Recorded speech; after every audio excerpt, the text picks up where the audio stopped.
Support for this podcast comes from the patrons at patreon.com/FML FPL.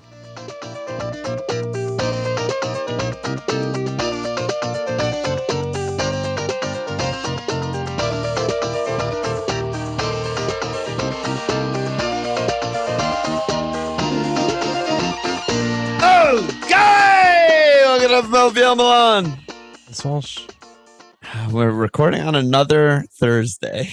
We're budgetizing today. Yeah, you're listening on a Monday and we're recording on a Thursday. So, you know, any huge transfers we missed. Any huge transfers will not affect what we're going to talk about today, most likely, as we're going to be doing this compose. That's true. It's like the only time of year where we could actually record something and put it out a couple days later, and it's not worthless. Yes. So we're taking advantage of that since we are both going to be traveling this weekend to see each other. Actually, by the time you're listening to this, we both just got home from traveling. Hopefully.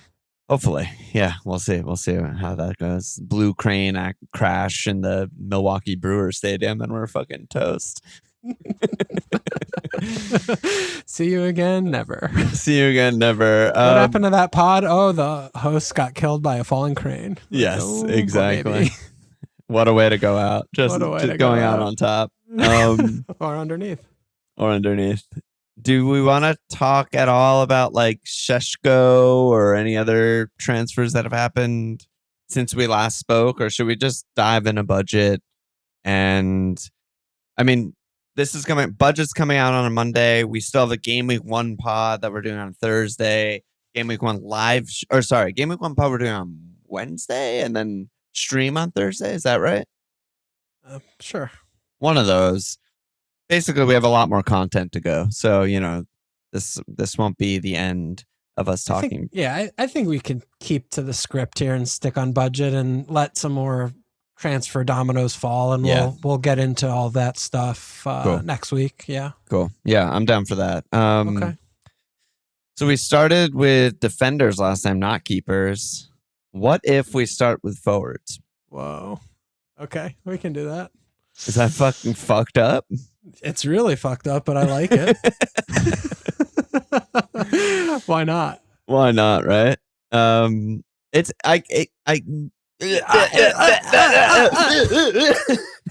kind of wish we did 6-5s in the last episode is what I was trying to get out there, but I couldn't get out just because I feel like that's right at the line where there's still like nailed guys on not the worst teams in the league, and below 6-5 in both mid and forward is like fucking war zone, and it's every man for himself and anything could happen.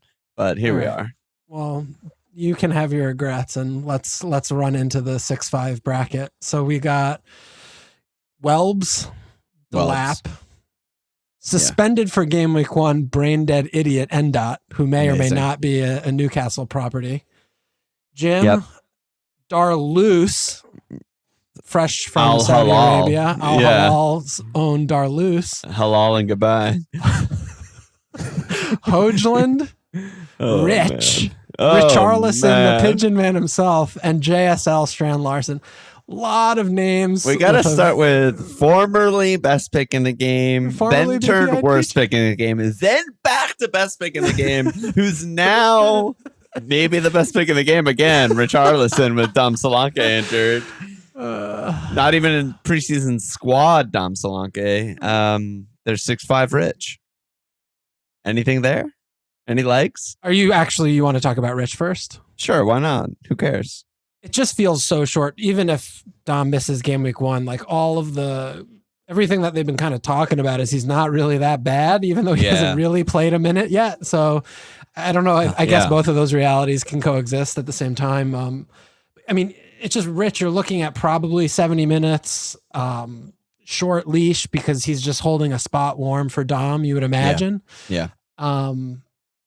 I don't think there's a pick here at all. Yeah, probably not. He probably only makes a bench boost 1 wildcard 2 team. Sure. That's a perfect role for Rich. Sure. I could see that as they get destroyed to 0 to Bayern, but yeah. Let's just keep going back and forth, ping ponging 6-5s to choose from, and then we'll go down the list. Welbs. Yeah, Welbs. Yeah. Yep. So Pros, probably on Pinal's, as long as old man Milner's not on the pitch, which is highly likely since he probably can barely walk. Fixtures are a little bit meh, but they're okay. They're okay. I think they're hard, to be honest. Hard. I think they're quite bad. Okay, quite bad. Yeah. Two different takes from the fixture standpoint. Yeah, yeah. The Greek boys they brought in, it sounds like are going to need some betting in. They're young, the Greek young freaks. Greek boys. Yeah, the Greek freaks. They're young boys. Two guys combined age of 35 or something like that. I don't know. Yeah, I think with Welbs is probably my favorite in this bracket of these guys. Yeah, yeah. Just because I think he has the least amount of question marks. The biggest question mark with him is fitness, and when he's not fit, you just transfer him out. He's fit now. Yeah, fit now. Yep. Penn, they create chances. Yep. They do have parity-like fixtures with a couple tough ones, in the opening 4, 5, 6, however, how you look at them. I don't know. He just generally returns like 1 and 2 when he plays, kind of, right? Yeah, and he's kind of like there's some comfort in the fact that while he's never really had a great season, a lot due to injury, he's kind of just been consistent for like 10 years. He's just pretty good. He's just a pretty good player, always has been, always will be. And until proven otherwise, I mean, you could expect him to just be pretty good and start every game. So, yeah, I think like in this bracket, he's probably the safest forward we'll talk about all day, I think. Yeah. Are you interested in him at all? Because he's made his way in and out of my teams. I'm interested. Okay. There is a low ceiling. I mean, there never is when someone's on pens, but in terms of just like open play, braces or something, I don't expect any. Yeah, I don't expect that at all.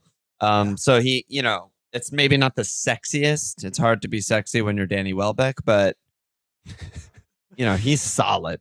At worst, solid. The thing I like about him from that standpoint is when you're shopping in this bracket, it's hard to get that. It's hard to get solid. Yeah, it's true. I kind of prefer like you start there and then you jump off to whoever emerges as the sexual rather than try and preempt the market by pegging the sexual and starting there. So pegging the sexual. That's that's my band name. I mean, he was 4.8 points per start last year, which on a season totals 182, which would have mean he's 1 point better than Holland. Yeah, on the season. Plus he didn't have pens last year, so maybe he gets 2 to 5. Very very safe, good pick. And I mean, this maybe opens up a little bit on just the Brighton conversation, though. I just feel like they were so hard to nail down last year as to what they are, and we know they sell out for attack.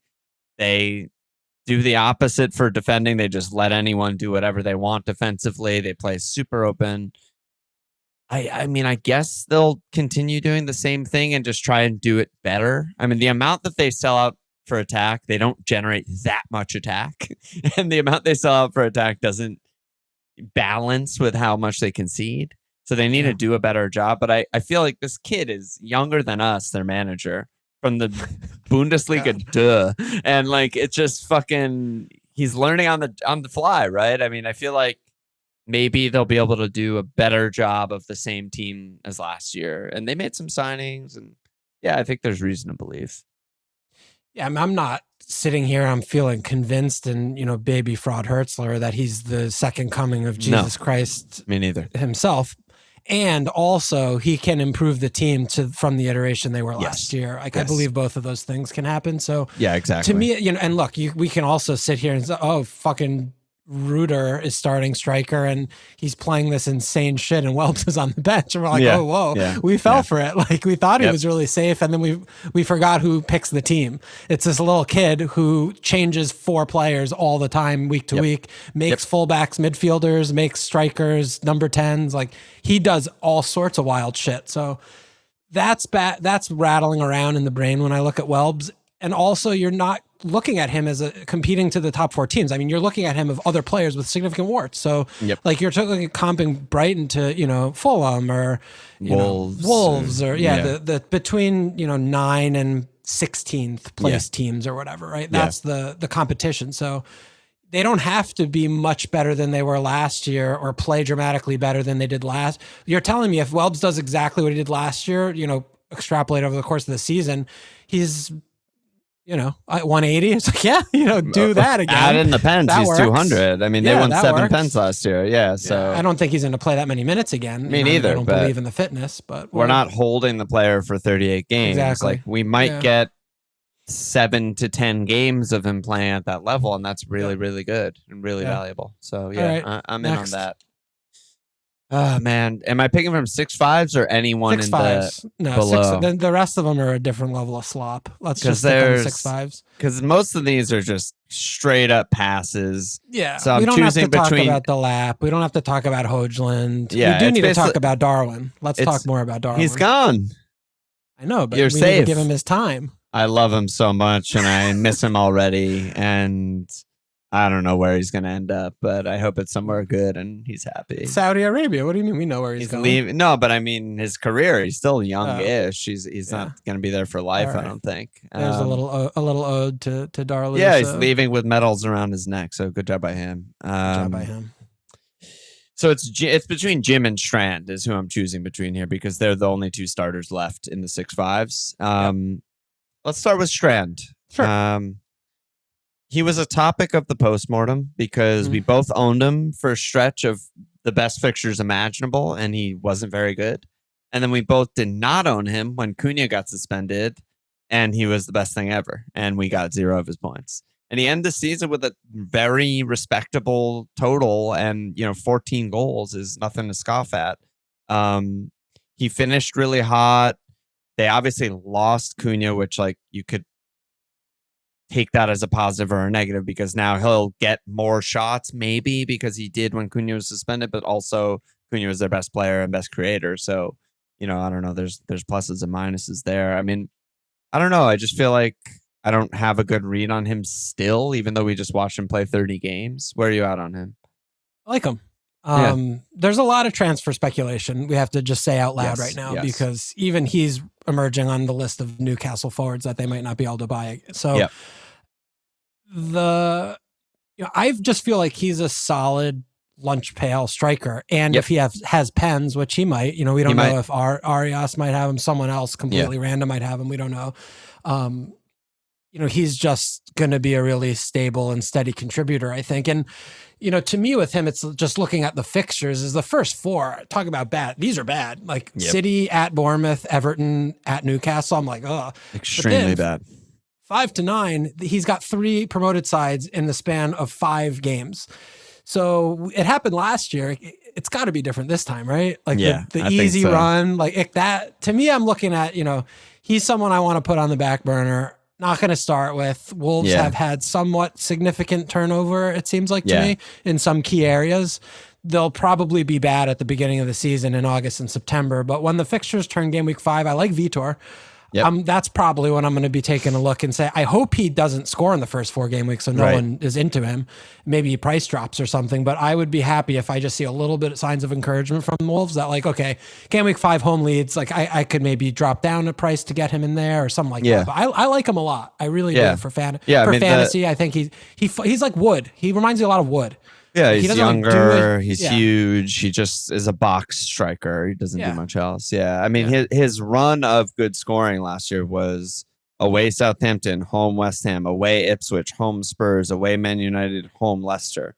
That was enough for many, many goals, and that looked very familiar to 5 through 9. Like you mentioned, there's transfer speculation, but also I forgot to mention Ait Nori, right? Cunha and Ait Nori create all Wolves chances. And a lot of the progression. And a lot of the progression. And the outlets. So it is a big adjustment. And they've basically brought in no one. I mean, they brought in a 20-year-old striker and Arias, a winger. And, they have potential and they're exciting. And Walsh is giving me, he's flirting right now before he sips his drink. But I mean, that's hard to replace. Yeah. So we'll see. And it's, for sure. And then... I mean, is the last 6.5. Yeah, right? I just do want to throw Endot's name. I mean, if he goes to Newcastle, incredible god tier pick. It's a really good fit. It's an incredible pick, and he's way better of a way to spend your money than fucking Šeško. So Yeah, they'll. Sesko's ceiling win is out. kind of and I mean Endot Yeah. on all he can do is counter. I mean you don't know what he's gonna do when he's there, but all he does is and can do well is counter, and that's all Newcastle do. So Yeah. that would be an interesting fit. Incredible I mean, if anything, fit. for me, honestly, if that happens, like He's in my Piss team. Hair. Piss Hair's in my team. Fucking first name. Like I am rock hard for Piss Hair if they get a striker who's not on pens. Right. And it's him. Like he's right. just catapults up the Yeah. list. No, I mean he would just be in every team, I think, if that happens before game week 1.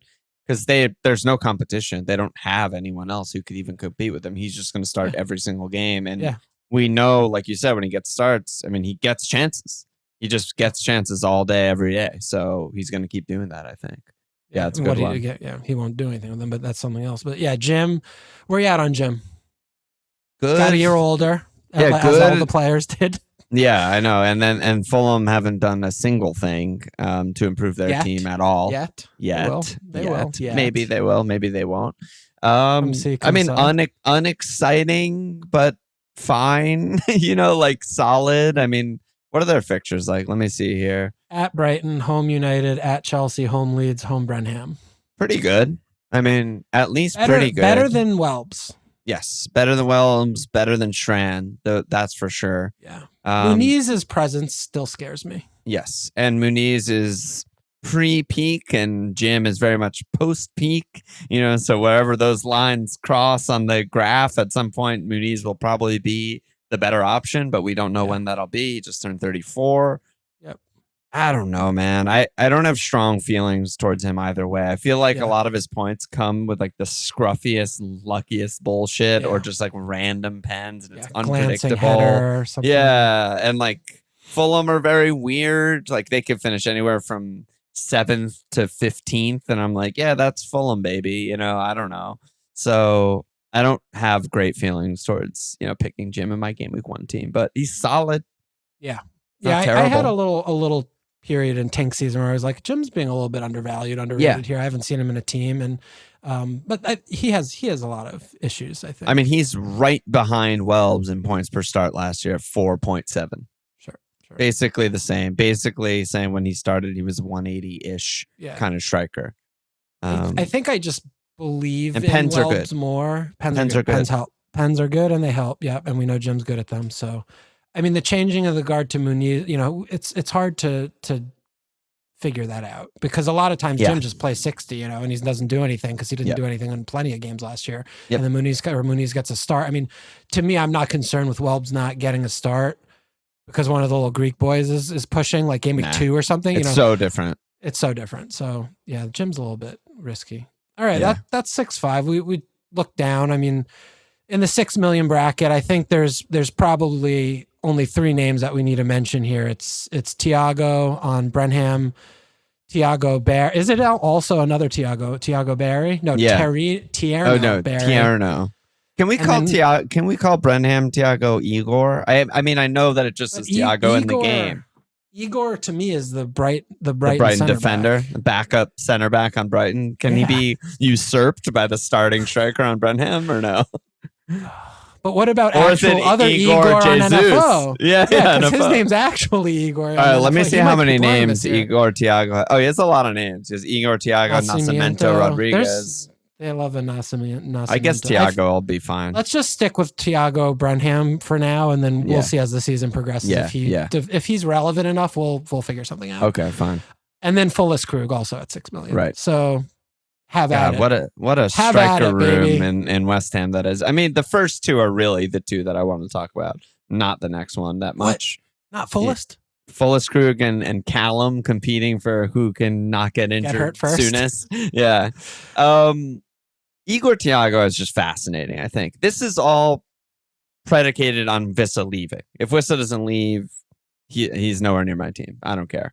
But if Vissa does leave, what do we know? He's their record signing. He was bought to replace Tony. He missed an entire season. He's still there to replace Tony. He's still, peak age. There's very few stats to build on. He had 1 season in fucking Bulgarian league, 1 season at Bruges, and then he missed an entire season.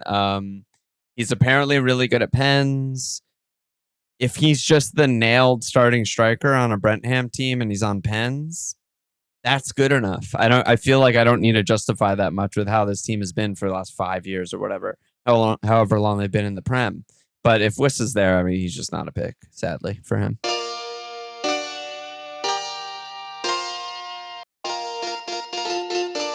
So I don't feel similarly on the Wissa presence or lack of existence. Like, because to me, he's still playing with someone in that team. Wissa and Thiago. Like, if it's not Wissa, then it's going to be whoever they replace him with, right? But I mean, but it's the difference of him being the striker, and like the way they played last year was 2 wingers and a striker. So he would have to change the formation, which he might. Yeah. It's a bit of an unknown, but I'm concerned that we're not going to have full clarity by Friday, and I don't think we will. I think you're taking a big leap of faith there in the absence of a Wissa transfer, and as well as not having very much information. All that said, is he 0.5 worse than the guys we were just talking about? No. Like, there's if he's starting, if he's nailed, no, he's just better. He's just a better pick. Better. Yeah, it is a leap of faith though, and Brentham are so funny because they are just as much like we were talking about on last pod, like Al Davis and tools players and whatever. Brentham are fucking tools merchants, and this guy Thiago comes out of nowhere. He's a bricklayer and selling fruit and fruit stands. Not making that up, by the way. And then he starts playing soccer professionally and scoring goals in these fucking Ludo Goretz and Bruges and shit. And they're just like, well, he's big and fast and jumps high and okay at finishing. So that's our guy. Are you talking about Thiago or Beto? I'm talking about Thiago. Okay. And so it's a huge leap of faith, but imagining that Wissa goes, because also Wissa really wants to go. Yeah. Then I'm imagining it's going to be Damsgaard number 10. It's going to be Shada and maybe Carvalho as the wings and Thiago starting striker. There's a lot of funneling to whoever's playing in the middle of the It's space. built for him to score goals and win pens and just be a good FPL pick. Yeah. That's why I want that domino to fall, because if Wissa stays, I just don't know. You could easily just do that exact 11 with Wissa starting every game and Thiago being the backup, and it totally functions. Yeah. And that's basically what they had. You can if Thiago manages to have pens over Wissa and Wissa stays, I still think that Thiago can be a good pick at 6. Like, it's possible. I just looking at it from the standpoint of recreating Tony and Bumo. Both of them were equally as good picks, all the time, every year, basically. Yeah. And like, if that's sort of where what they're trying to recreate, I think that there's something there. And the other aspect too here is like, you feel pretty good going on Brentham's recruitment. Like, they recruit. Yeah. They don't miss often. This isn't Manchester United buying children from abroad, and they can't play.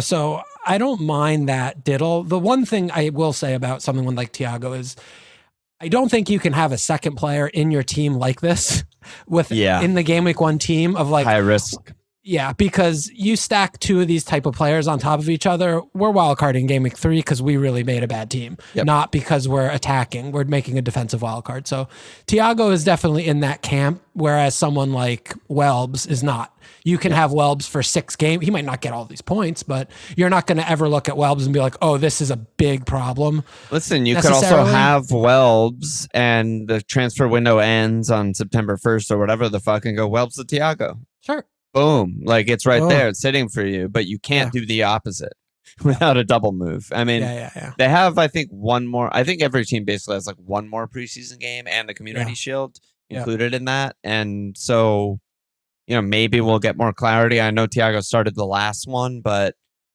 there's definitely risk. There's definitely I like him a lot, leaping. though. But he literally ticks every box of like an underpriced good asset. Yeah, I don't know if he's a good player. I've no watched idea. him play for he might be the worst minutes, thing ever. Yeah, I like the idea of him based on all of the criteria that we're describing here. So exactly. I mean, he's been in some of my tinkers, and same. The money, putting a $6 million there the money goes a long way. We'll just say that.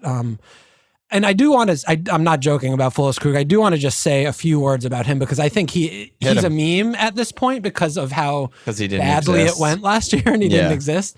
Even though when he did exist, he low-key returned at a ridiculous rate. Yep.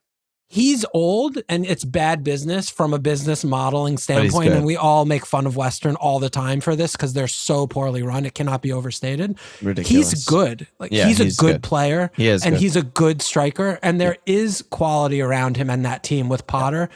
If he can stay fit, there's a world. Which, by where the they way, get a lot out also of like him. I feel like I need to defend him too. This is the defend full Krug section of the pod, but it was a freak injury, right? It was like some fucking weird thing. It's not like this is a player whose hamstring goes every season or anything like that. Him staying fit shouldn't be some anomaly. Like the default should be he starts 25 plus games or whatever. Yeah. Well, I mean that potentially, I think the devil's advocate argument to that is that he's spent his entire league playing with farmers and he's at an age profile where you come over to the more physical, faster, more difficulty. Your body can't do it because he's never done it before. He's never played this intense level before. So, we don't know about how his body will hold up. Obviously, we don't have crystal balls here, but I will just say, he's fit now. He's been playing well in preseason. He could be something. Yeah, that's all. Absolutely. Are there fixtures good enough to start with? I mean, the Sunderland game week 1. Sunderland game week 1, yeah. The rest are bad. The Western fixtures in general, I think we're probably going to maybe talk a little bit more about this when we talk about defenders, or midfield, but we could do it at any point. If the Sunderland game week 1 fixture was game week 3, no one would have a Western player in their team. No one would have one player. Yeah. So I think you need to really be honest with that and, look at it more closely and ask yourself what kind of an FPL player am I? Because if your Western player blanks in game week 1 and then you look at that stretch, what are you doing? You have to ask yourself, like, what am I doing here with this player? Whether it's 1B or it's Bowen or it's Paqueta, who, we'll come on to all these other guys as we go. And we're going to talk more about the promoted sides too, because of, aforementioned Sunderland, but like. And just to say the fixtures out loud, it's Sunderland, Chelsea, NFO, Spurs, Palace, Everton, Arsenal. It's fucking brutal, dude. And like, bad. Spoiler alert, I don't think this crop of promoted sides are nearly as bad as Ipswich or Leicester or Southampton.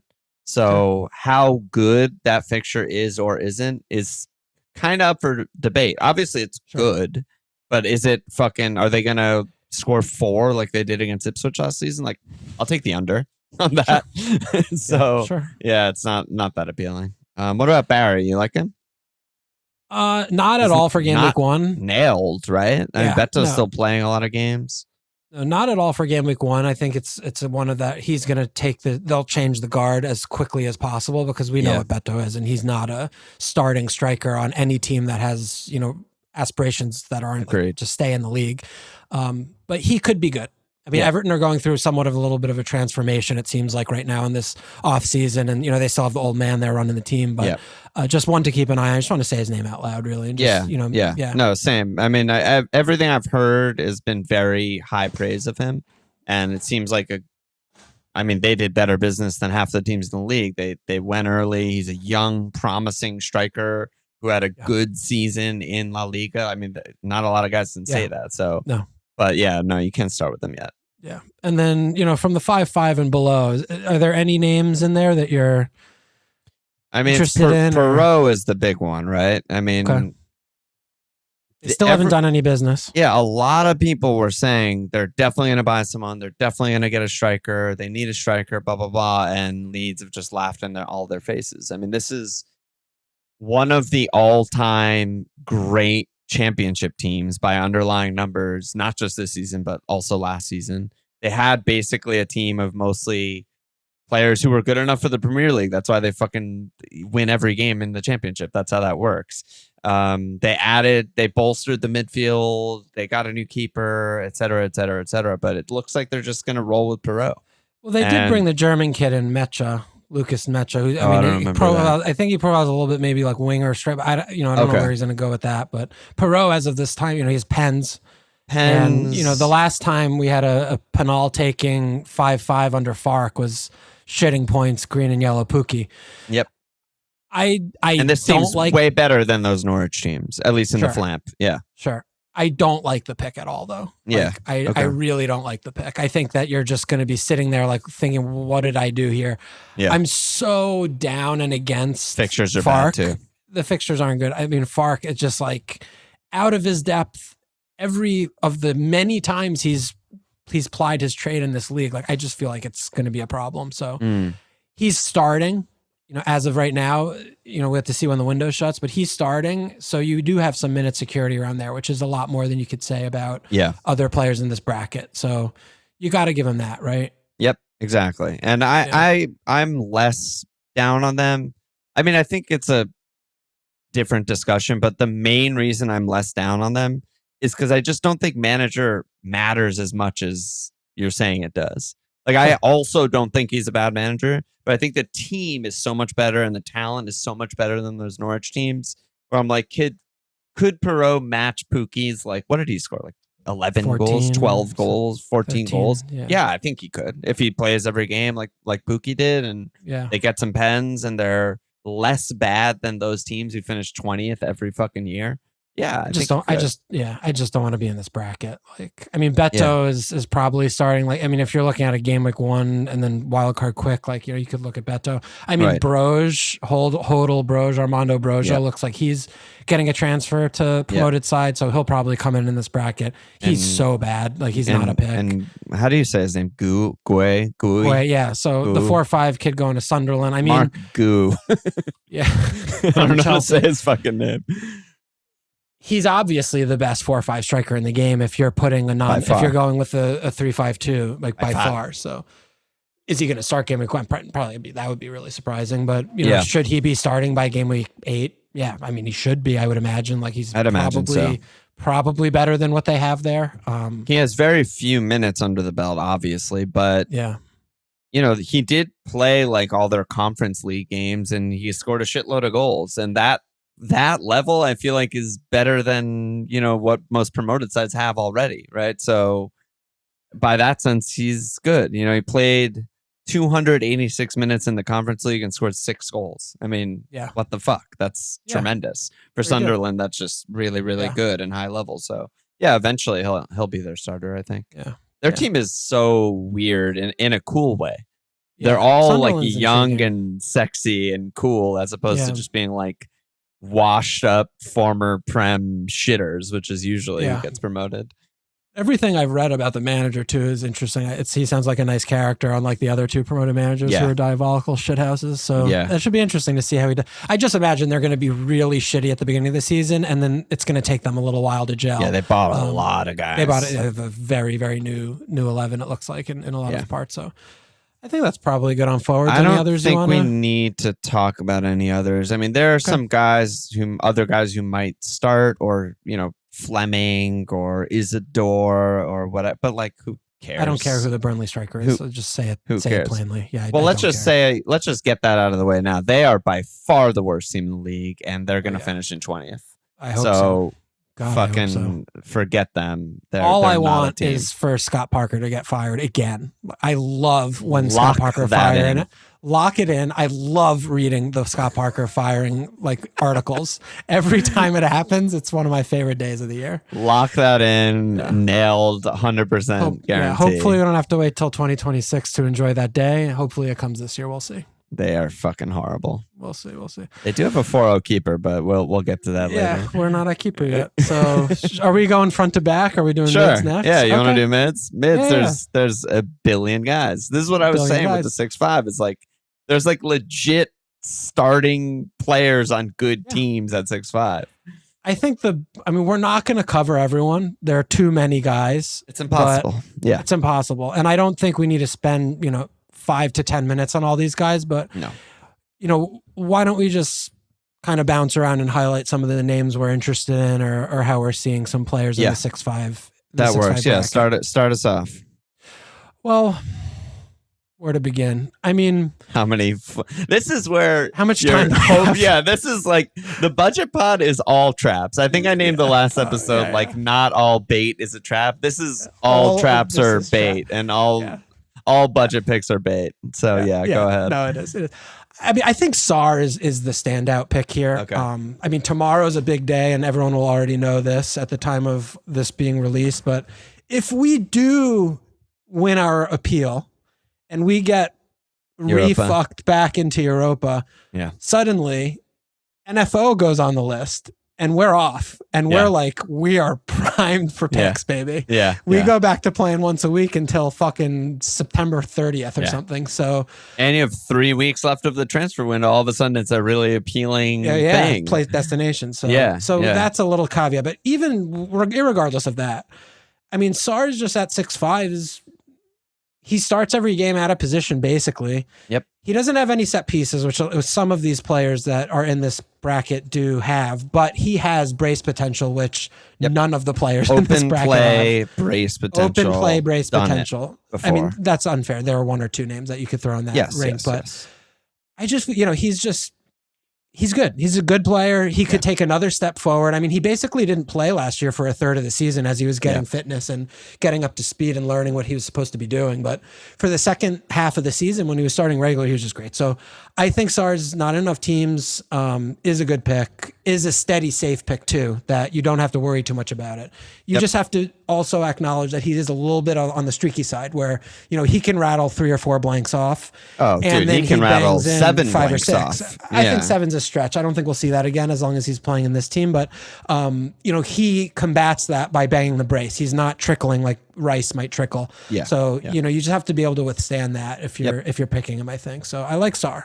Yeah, I think Sarr is just a prime example of what Glasner can do to someone's career, who is this cast off non-player who he just turned into a really good off-ball box crasher, and he uses all of his abilities to their max. Yeah, running at the goal with the ball at his feet, just facing the goal and running. If he's doing that, he's in good shape, and that's how we play. So it is. So I like that. I like that pick a lot. What I think Go ahead. No, but hit me. Well, the one that I wanted to talk to you the most about, because he's fucking my head up by far the most, is in Die. Oh, I know. I saw you sent me a tinker with them. What do you see in him? In Die I mean, he's kind of also out of position similarly. I mean, not really. He does a lot of wing stuff, but his job is to come inside and score. So he's that kind of inside forward or whatever, or outside forward, whatever the hell you want to call it. But yeah, he's really good. I think he hypnotizes people with the eye test because he's so much Die or Kudus? In Die and Kudus. But it depends what West Ham you're watching, if Kudus hypnotizes or not. But in Die, definitely super silky, sexy, dribbly boy. As far as we know on pens, unless, Barry or fucking KDH or something explodes and is just a really good pen taker. I think he's good. Not great. I think he's solid. Not great. I don't have a very high opinion on him at all. I think his numbers are a little bit underwhelming, but we've seen that he can create something from nothing, creates his own shot, pens, helps. I don't think he's the best 6'5" though. I don't think he will end up near my team. Okay. Yeah, I mean, the pens are what's really making it is alluring me so much more, where I look at the 6'5" and under midfield bracket of who has pens. Yeah. And then I'm like, short. Ooh, he has some other output possibilities, whereas the other ones are more well, I hope they get the ball, the +2. Right. Maybe they get an assist from a midfield pass into a outside the box goal or something. Right. But, the pens their attack, you could make, I think you could make the case that their attack should be much improved. By the time Barry takes over for Beto, huge. KDH is fucking good. Big improvement. Alcaraz is good. He's just better than Decore. He was every time he came in last year. Dibgod? Yeah, Dibgod maybe, or they'll spend 40 on someone else, it seems. I mean, they have an actual left back. There's a lot of things to build on there, but I don't know. I mean, he doesn't shoot a lot. I just don't think he has that high of a ceiling, even though he's a sexy guy and he does a lot of cool stuff. Okay.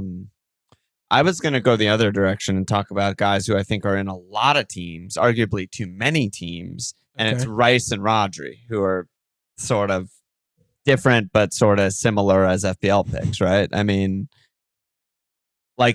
people just go back to the familiar. I mean, I'm so disenchanted by the DefCons. It's interesting. What do you mean? Tell me about that. Because DefCon, I mean, these guys should farm DefCon points, especially Rodri, more than Rice. I just don't think that. Well, first of all, I know, like, I don't play this game to count how many DefCon points you get. Like, I'm not it counts. like this. It counts for you. It's great. No, I know, but like, I don't. Like with Rodri, for example, like.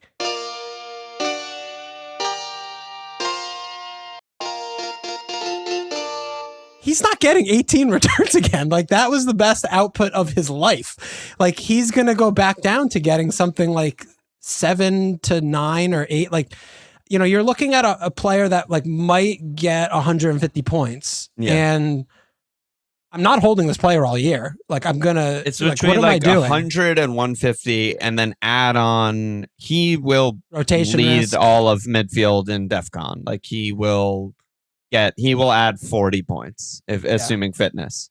So take that 100 and 150 and say he's between 140 and 190. I mean, that's a different conversation. Yeah. I think my point with these types of players is just that, like, we don't sit here and get their total at the end of the season and say, I made a good pick and I had this guy. You have to hold these guys all year. Like, what are we really doing otherwise? You're sitting there and you're saying, I'm going to jet like in and out. Rice would need to take. You're never benching these guys. You can't bench these guys. You can't at their price point. To get the value and to end at their price point. Yeah. Like, even if Rice ends up with 10 attacking returns, like, they're trickling in at a very slow burn where you're going to be looking at this player like, there's another guy who could do this. Like, I want him instead. And that's going to be stretches where Rice gets 1 assist in 6 games and 2 DefCon points in that same period, and you're just like, man, I hope not sure. I hope they score on a corner kick soon. Like, yeah, exactly. The clock's ticking on this corner points. That's why I think Rodri is actually much more appealing, and I think with Zubimendi, I think Rice is less nailed on to just like be a DefCon monster. Whereas we know Rodri's position, we know he's going to be a god. I mean, he gets it with recoveries in a lot of games alone. Without even counting CBI, he'll hit 12 or more recoveries. He does it a lot. So I think it's like a little bit of a different category. But yeah, of course, Rice like exploded with some sick goals, and everyone remembers the Champions League goals, and they're so good on corners, and he's so good, and maybe he'll get further forward to Zubimendi. I think you can make the case, but is what you're saying you don't want anyone who just trickles points? Like, you want someone with like a ceiling?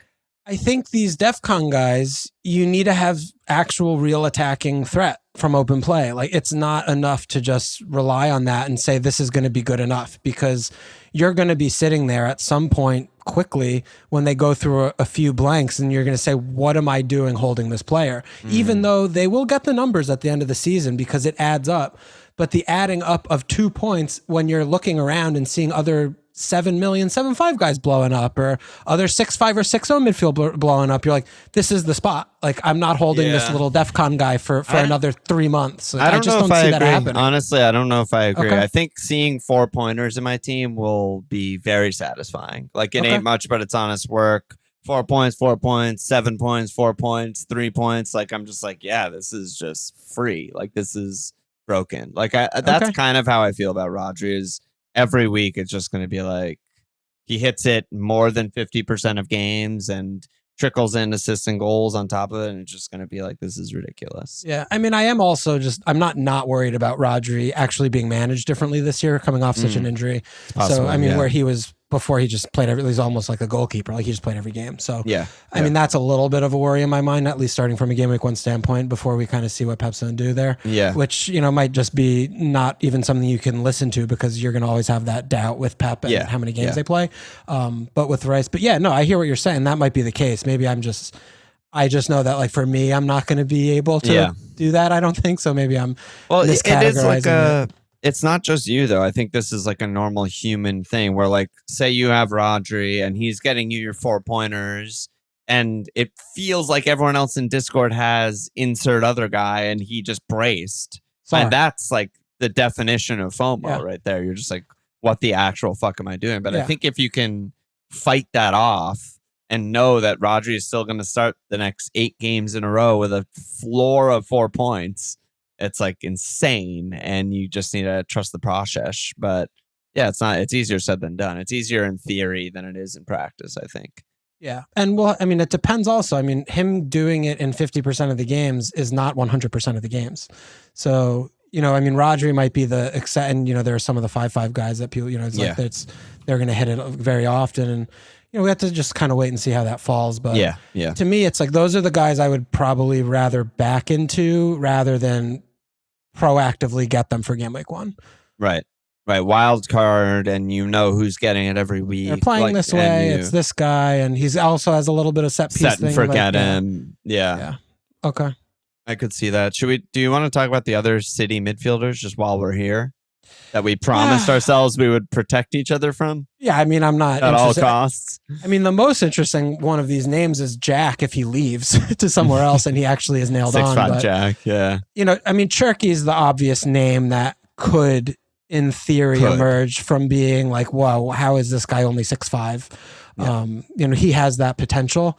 Yeah. Double-digit assist potential. Yeah. I mean, I'm just nowhere near any of these guys. Nowhere near. Like, I haven't even considered any of them. Yeah. Yeah, I'm the same. I'm totally the same. So we can just write them all and forget them. Yeah. I mean, I think Kudus is worth talking about. Yeah, let's talk about him. They just lost Matto. We know Kulu's out for a while. I mean, they're low-key just kind of have an injury crisis already. Yeah.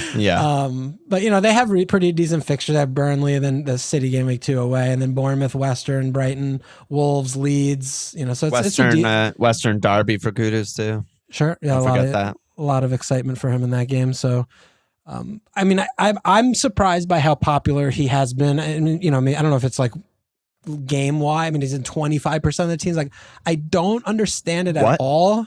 Sorry, what? I think he's it might 25% of teams. I think it might be a lot of the auto picks that people haven't actually done anything. But that's wild. Yeah, I mean, the output is just so uncertain to me. Like, yes, where are you anywhere near Kudus? Like, he hasn't really been in any of the teams. I haven't been. I mean, I feel like there's justifiable upside in the player. Yeah. But I haven't been near him in my team. Like, we don't even know how this team's going to really play with Frank.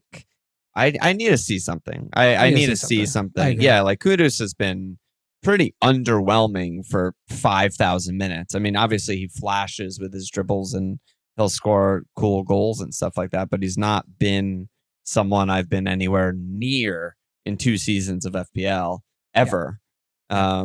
And yeah, he has to show me something before I believe and I go there. I think I don't have much more to say about that. Yeah, I agree. I'm pretty down on the pick from the game week 1 standpoint. I mean, this could change after we watch 3 games. Oh, absolutely. And it's just like, holy shit, he's Frank's new Boomo, and he's just getting big chances in the box. And I need to see him shoot more. Yeah, like that's the basic thing I'm looking for from Kudus from a game week 1 standpoint. Like, if this guy's taking a few shots a game, then I'm more interested. But until then, and at Ajax he did.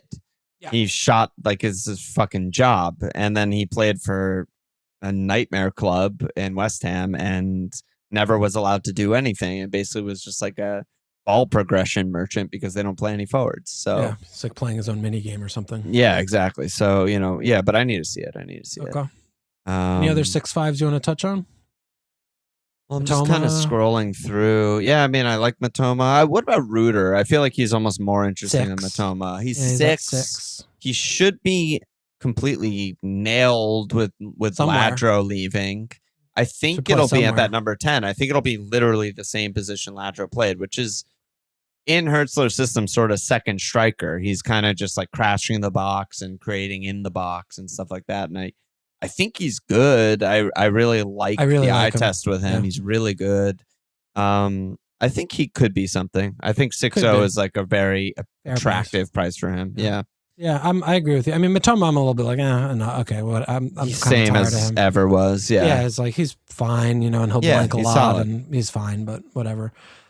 I'm still worried about the minutes for Ruder. Like the amount that he was, even though they got rid of Ladro. Well, they also have like O'Reilly, they have a 50-person squad. They have so many guys. It's like ridiculous. Their squad's ridiculous. Yeah, like I don't know who's who and what's what. Like I really like the player. Like I believe in him. I think he's great. If they had a different manager who's like more normal, who just played the best team and best team, and they're not even in fucking Europe, just play the best team all the time. Yeah, so I'm just worried about that, and I am a little bit worried of also just on the shot taking standpoint, like I don't know if he's going to shoot enough. Like if he's doing so much supporting and so much support stuff, and he doesn't have pens, like I'm not sure if there's a pick there. Yeah, So he never really has shot that much, but he also, could turn up in the flamp and get 6 goals and 16 assists. And it's, in limited time last year, he had some good returns playing all kinds of weird fucking positions. And I mean, there's just a lot. There's always a dream to build on with Brighton guys, because that's the types of players they buy. Where it's like, Matoma's going to do his thing, probably end up near 150 or whatever. But like, what's Minta going to do? Is he going to take a giant leap forward? Is Ruder going to take a giant leap forward? Is O'Reilly going to be on pens and be the number 10? I have no fucking idea. No idea. Yeah. Who's next? Well, I think the 6-5 guys we've sort of exhausted. I don't think we need to talk about any of these Newcastle guys. I think that in the 6 million bracket, I mean, there's 2 guys that I can't help but keep together, and they're inseparable in my mind. Is Tielemans, TLs, and Paqueta. Yeah, they're similar in FPL terms. Yeah, the one similarity that we don't know if they're similar is the penaling. If we think they're on pens, right? I think we know Pack's on pens. I think we think TL's is on pens. Okay. 2 very different categorizations, and we're obviously not going to have intel on this before Game Week 1 with Ebenings, because they won't win a pen, and if they do, someone won't be on the pitch, and he won't tell us. So, how do you see these guys? Well, I know your least favorite topic is DefCon, but I mean, I think that's a big part of the appeal with these guys, is not just pens, which is the attacking part of the output that you were saying these guys need attacking part, is that they'll also trickle in with DefCon, right? And Tielemans is still the deep guy. Unless the Rodgers injury is like catastrophic, I don't think there's any world where Tielemans moves forward in this team. So he'll get a lot of recoveries. He's the deep line playmaker. Pens on top of that makes it appealing. And then Paqueta I have a harder time with, just because he's inconsistent. Like, he's the best midfielder not in a top 4 team in the entire league at some points. For a month. And he's also completely useless sometimes and doesn't have a position and doesn't have a role in the team. So I feel more secure with like starts, if he's on pens, etc. Tielemans. But I think Paqueta has the higher ceiling, because he could just be like, Potter's like, you're my number 10. Like, you're my main man. You're the go-to guy, and you get the ball to Bowen over and over again. Like, I could totally see that world. I love Paqueta. I mean, I love him. Him like Conte of old plays his best games ever against Liverpool every year. I don't know if he's trying to go there and trying to impress someone or something to make a bid. Because it's the most extreme odds that you can win on. So he has the most money impetus on it. to do the thing. That's really fair. I think his town in Brazil has the most money on it. Yeah, exactly. But he's always incredible versus Liverpool, and it's like, why is this guy not just like starting for a Champions League contender? I don't know. He's never played for a manager before. And he did spend the last couple years with the looming over his shoulders, you might never get to play football By again. the way, what incompetence nightmare were they up to? That's FIFA, come on. So crazy. I think that there is mitigation to be said for some of these inconsistencies performance-wise, which because I love him and I think he's just world-class, I am happy to, with both of my arms, grab those narratives and believe them. But I mean, because this is the case with Pack that I can imagine 10 return floor and an attacking output with pens that can, give you a couple extra there, and DefCon shitting. Yeah. So that's the kind of guy that I could hold for a little while. Yeah. Yeah. And, I don't know.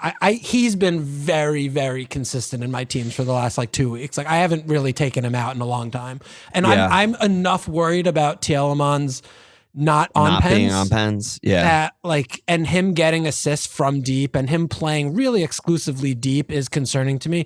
And the goals that he scores. Who he is. That's who he is. Emery got the best out of him he'll ever get, and I don't think he's about to change that position. But this is a player that gets 2 goals a year basically non-pen, and they're screaming thunder bastards, and they're not. They're never normal goals. No, they're not just like, oh, he was open at the edge of the thing and he just struck it. 18-yard curler. It's a 30-yard half volley. So that, I mean, he's been getting a few assists the last couple of years with Ebenings, but it's like I'm a little bit more nervous. Corners, right? I feel like he took sometimes takes a corner. Yeah. And I mean, with Kamara back, that might free him up a little bit to go venture a little bit further forward to kind of get some of those little assists and the side pass or the springing, the counterattack that ends up in an assist, something like that. But I still like Tielemans, but without knowledge of confirmation of pens, I don't know how he shoulders some of these other players out of the way. Yeah, I think that's really fair. The thing, I haven't paid enough attention to West Ham, and we still have, a week or so before, and I'll get more stuck in there, and they'll play another preseason game. But I'm curious where exactly he's playing. In a Bruno type of way, it just means he's going to get to the same point total, but in different fashion. If he is deeper and he's a build-up guy, he's going to be a DefCon monster, and he'll still hit some attacking numbers just because he's so good and they counter and whatever. But if he's number 10 and Pence, but if he's number 10 and actually just like focal point of their attack kind of guy, and Bowen is more, forwardy in the box, and Fulkrug's obviously in the box, who knows what he could do? I think that we don't really know his ceiling yet at that point. I mean, he was hitting double-digit goals for Lyon, or 9 goals, and like it seems like he could even approach 10 assists too. So I think the ceiling and the attraction is there a lot higher for him than it would be for Tielemans. Yeah. Yeah. And he's the kind of guy that, like, why I feel so comfortable starting with him in this price range is, unless if he gets injured, it can't go wrong, because it going wrong is he's just farming DefCons, and I'm like, okay, I have a pick I don't love, and I'm not like in trouble here. Yeah. And still knowing that, they could just get a pen any given game week, and then he gets me a 12 point or something. Right. So like you have those things as the they bad got 3 scenario. pens last year. Yeah, Not bad. 1B falls down in the bottom. They got guys that fall down. Bowen knows how to kick a ball into a hand. So yeah. I mean, I'm really, really, really high on Pack. Really. See, like when I think of Pack versus Rodri, I'm just like, give me Rodri. Yeah, I'm like, give me that's 0.5 that I'm sure I'm shaving. Like I'm like, give me like those 0.5. I'm like, I'm not plumping an extra 0.5 for this. And like we bring up every year, all the time, for players, every position, doesn't matter. Pens will decide that difference, right? Like if West Ham don't get a pen in the first 10 weeks, and Pack is getting some DefCon, and West Ham are, you're not too happy. You're very upset. Whereas like with Rodri, it's really historically he should get DefCon almost every game. So I'm being generous when I say 50% of games, because it could be 75% of games. Yeah. And he'll trickle in with stuff because he's just so incredibly good, and they attack so much that he'll just randomly get assists and goals. Yeah. Yeah, I'd rather pay for Rodri there, but Paqueta has very high upside, I think. Okay. We haven't seen really. Potter takes time to get going, and we haven't really seen this team. Generous would be that, and we haven't seen West Ham get going at all. They were fucking really bad. Yeah. So yeah, man, there's something to dream on there. Yeah. All right. So who else in this 6 million and under bracket? Well, I think another 6 is Damsgaard, who I thought like, oh man, teams are definitely coming for him. Like, huge monster breakout year. He's still like pre-peak age. His hairline would suggest differently, but I think he's still like, 24, 25. 10 assists felt right to me. I mean, he was their best player last year, not Bumo to me. I don't know. I just think he's incredibly good and should continue that, maybe even take a step forward, because he was not asked to score any goals, and maybe he can add that to his game. It's really small. What? It's really small. He is small. Maybe he's growing. I don't know.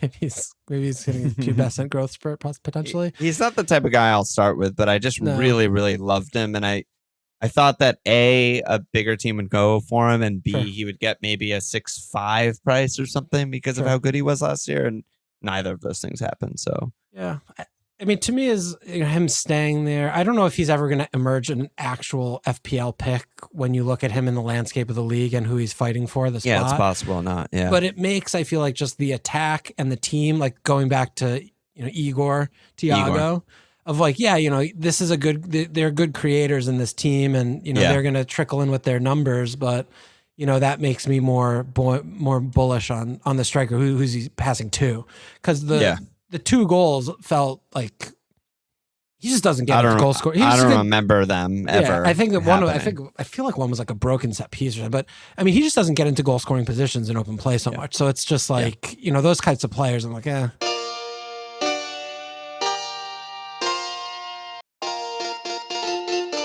He actually gets a decent amount of recovery, so it won't be impossible that he'll just randomly get a DefCon because they play deeper. Yeah, he could hit the 12. I mean, if he's hitting the 12 on regularity, then we can have. I know, just like, it's not attractive, but we're talking about like Tielemans, Paqueta, Reuter, and it's like, is there upside Damsgaard? Like, could Damsgaard, out of all of those, could get 4 and 12, and it would just be like, yeah, he's really good. And Brentford had another good season, even without Pens. Unheraldedly so. No one's going to know about it or talk about it. No one's going to know about it. Yeah. I mean, I want to go down to in the 5-5 bracket. I think we just bounce around here because we're just in there's way too many. There's too many guys. This is the slop. There's been a lot of helium on Donnell Mallon, Danielle Marshall. Talk to me about Mallon. I mean, he's 5-5. Had a really, really bizarre season last year coming over from Dortmund. I mean, it's really difficult and confusing. This is where it's so hard for us having no inside information about what actually happened, of like why. But I mean, you have this player at Borussia Dortmund who's an output machine. I mean, he just gets things on the score sheet as long as he's playing. Ebenings has to be like, I want this guy. And then he comes in and he just doesn't play for like 4 months when they're loaning everybody else under the sun. What I was about to say. That's the part of the story that you're leaving out, is that they bought him before the loans. Yeah, I didn't finish my story. Like that's sorry.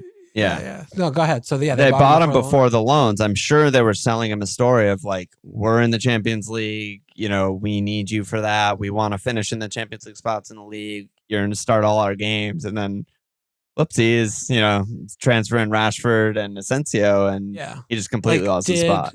Like, did Ebenings get him in, and he's like, oh, he doesn't know anything, so I need to teach him I need to teach him all this stuff, and it's going to take months, versus like, oh yeah, that's typical, and it's okay, because he's been bagging in preseason and playing a lot.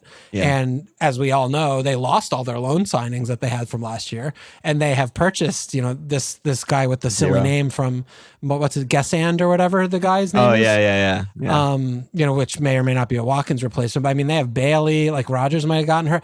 They got Buendia back in, but I mean, there's not a lot of comp there for him. So I'll step in and say I'm very high on this pick. Whoa. Yeah. I think that when people... 5-5 mid, are we doing it again? Yeah, well, I'm always doing it. We play for fun. Don't forget that. We get guys we like and we play a game for fun. That's the goal here, not rank 1. I think that like when... I didn't know that much about him because I only ever see him in 4 Champions League games every year. I don't watch... I knew about him from Fuckle. Yeah, and he's fucking good in that. Fucking really good, which is honestly more impressive than being good in the Bundesliga, because they actually play teams. And then when Villa bought him, everyone who pays a lot more attention to the Bundesliga and Daniel Mallon was saying than me, were saying he's absolutely dream Emery second forward. He is a very limited player. But for specifically Emery's second forward, weird tweener wingery guy that he plays, because he's only allowed to play 2 forwards at a time because he's Emery, Mallon is perfect. And I think he immediately came in and was kind of that. And off the bench, he was scoring goals, and he played some of those Champions League games, and he was really good. But ultimately, he was like shouldered out by just better, more senior players, or more finished products, maybe is better way of saying it than better. But, he's 26, not much competition, but he clearly doesn't like or trust Bailey. Who does? I mean, I don't know. Who does? Mom And trusts him. He trusts him yeah, as far as he can just throw him. exactly. And it just seems like he's kind of primed for a Musa Diaby kind of season. Like maybe like he could just start 28 games and score 10 goals and get some assists too, and just be that second forward and just be really good for them. I think he could be really good. Yeah. Yeah, I mean the other aspect to this too is, I mean, to me is there could be shades as devil's advocate here of Christopher Nkunku. I mean, Dortmund was happy to sell the player. It's not like this guy's 30, so or Sancho. I mean, they fucking sell everyone every year. Yeah, I mean, and that's part of their model. And if they see like a in the market is overvaluing something that they've already. They might have gotten all the juice out of the squeeze here, though, and he comes over, and Ebenings might just be looking at this guy of like, he's not as good as I thought he would be, or he could. Yeah, I don't know. I mean, the bagging in preseason's nice. I mean, he's doing it now. It definitely helps. It's better than not doing it. I don't think I'm going to go here at Gameweek 1. I will say that. Right. I mean, I don't like myself when I have a 5-5 mid. I don't like the way I have breakfast. I don't like the way I fall asleep. Like, you don't want your wife to know the name Danielle. No. You don't want to be walking the dog and you just be like, fucking Danielle Malin again. You don't want that. My husband keeps talking to me about something called Danielle Malin, and I don't know what's going on. And I don't know who Don is or who he's yelling at. Yeah, that's the reality that I will be occupying in quick order in August if I go here. I like the pick though. Like if you're punting and you're happy to punt, this is a good spot to do it. And the fixtures are good too. So you got that going. That's what I like about it. It's really, really high upside. Obviously, there's plenty of room for this to fail. That's why he's 5-5. That's why every year these guys are 5-5. But out of all these guys, I mean, I think he's closer to like, he could match what Sarr does in a dream, in a dream season and just be pretty much a second forward on a top 7 or 8 team. That upside's there. Yeah, so, that upside's there. The other aspect here too that, just we didn't mention it is a big enemy to this being a good pick is the transfer window being open for 3 weeks. Yes. Like we don't know. Sure. So, you can also look at this and say, all right, I love the pick. Definitely could see myself putting him in game week 4 after the window shuts when they don't do any business. And he's 5-5. Totally. You will be able to bring him into your team very easily. Yep. And it will be clear if he's a pick very quick. So, very quickly. Do you need to be the first person at the buffet line here, or can you be the 8th person and get, the 7th and 8th chicken tender instead of the 1st or 2nd off the tray? It's smarter to be the 8th, but it's more attractive to be the 1st. Well, yeah, you pick the biggest one, the nicest You get piece. the best chicken. Yeah, it's the hottest too. It doesn't cool down on the tray yet. Okay. Fresh out of the fryer. But fresh out of the tip. All right, yeah, Mullen. I mean, we're like, I think we're similarly biased by his Champions League returns, which have always been good. His Champions League return rate has always been like a forward, like a striker kind of return rate. Mm-hmm. And he's priced 5-5 mid, and it could be something there. Yep. I don't think he takes pens, so no threat for Tielemans or whatever, or Watkins or Rogers or McGinn or any of the other number of players that might take their pens. Yeah, no over Tielemans. Yeah. I don't want to go down that route. I don't want a Milivojevic here with Tielemans. Yeah. I'm down with Rodri. Yeah, but you sound very. I'm surprised on the Rodri hook from. It's not that dissimilar to me talking about Tarko last episode though, right? No, it's just like it's similar. I just feel like the floor is so ridiculously high. Because it's this new thing and they haven't balanced it correctly yet. And some guys are just going to really take advantage of this new point thing in a way that they didn't anticipate. Yeah. Yeah. And Rodri's, output is a little bit more reliable because of his quality and the team. Yeah, like he'll get 10, attacking returns. Right. And just like recoveries alone, I mean, 50 points. Yeah. I mean, he pretty much averages over 9 every season on City, except for 23-24 when he was way down and it was 7. But if he matches that with the year he gets 18 attacking returns, that's okay too. Forget but it's like, it's one or the other. He's either going to get forward and be that, or he's going to stay deep and get 9+ recoveries every week, which is fucking, you're almost there. It's a lot. Yeah. All right. Any other? Well, you got any other names you want to throw? Let me look around. It's hard to do this. I mean, I wanted to 'cause mention there's too many. Ndoye, new boy at NFO, kind of replacing Oh yeah, Alonga a little I've bit. heard Dan, really really good things about him. Dan Ndoye. I mean, this is. It ain't much, but it's solid work, kind of lunch pail trickling, I would imagine, since that's all NFL players really are capable of doing since the team doesn't attack. But I mean, he's $6 million. He's a name. I think, good price, good player, good business. Yeah. He's new. I mean, he's going to bet in. What I'm sure we'd rather watch him play a little bit and see how he bets in first. And then there's also Anderson 5.5 for them. That another player that looks to project well from DefCons, and did get a few assists last year. I've been seeing him in a lot of teams on Discord. Really? Catman is like his brother or something. He's obsessed Elliot. with him. So he might just be saying it so much that I'm like that like everyone has him. He got 36 DefCon points last season, and he only started 33 games. Yeah, so he's getting them in over half the games there, or half the starts. So that's fucking insane.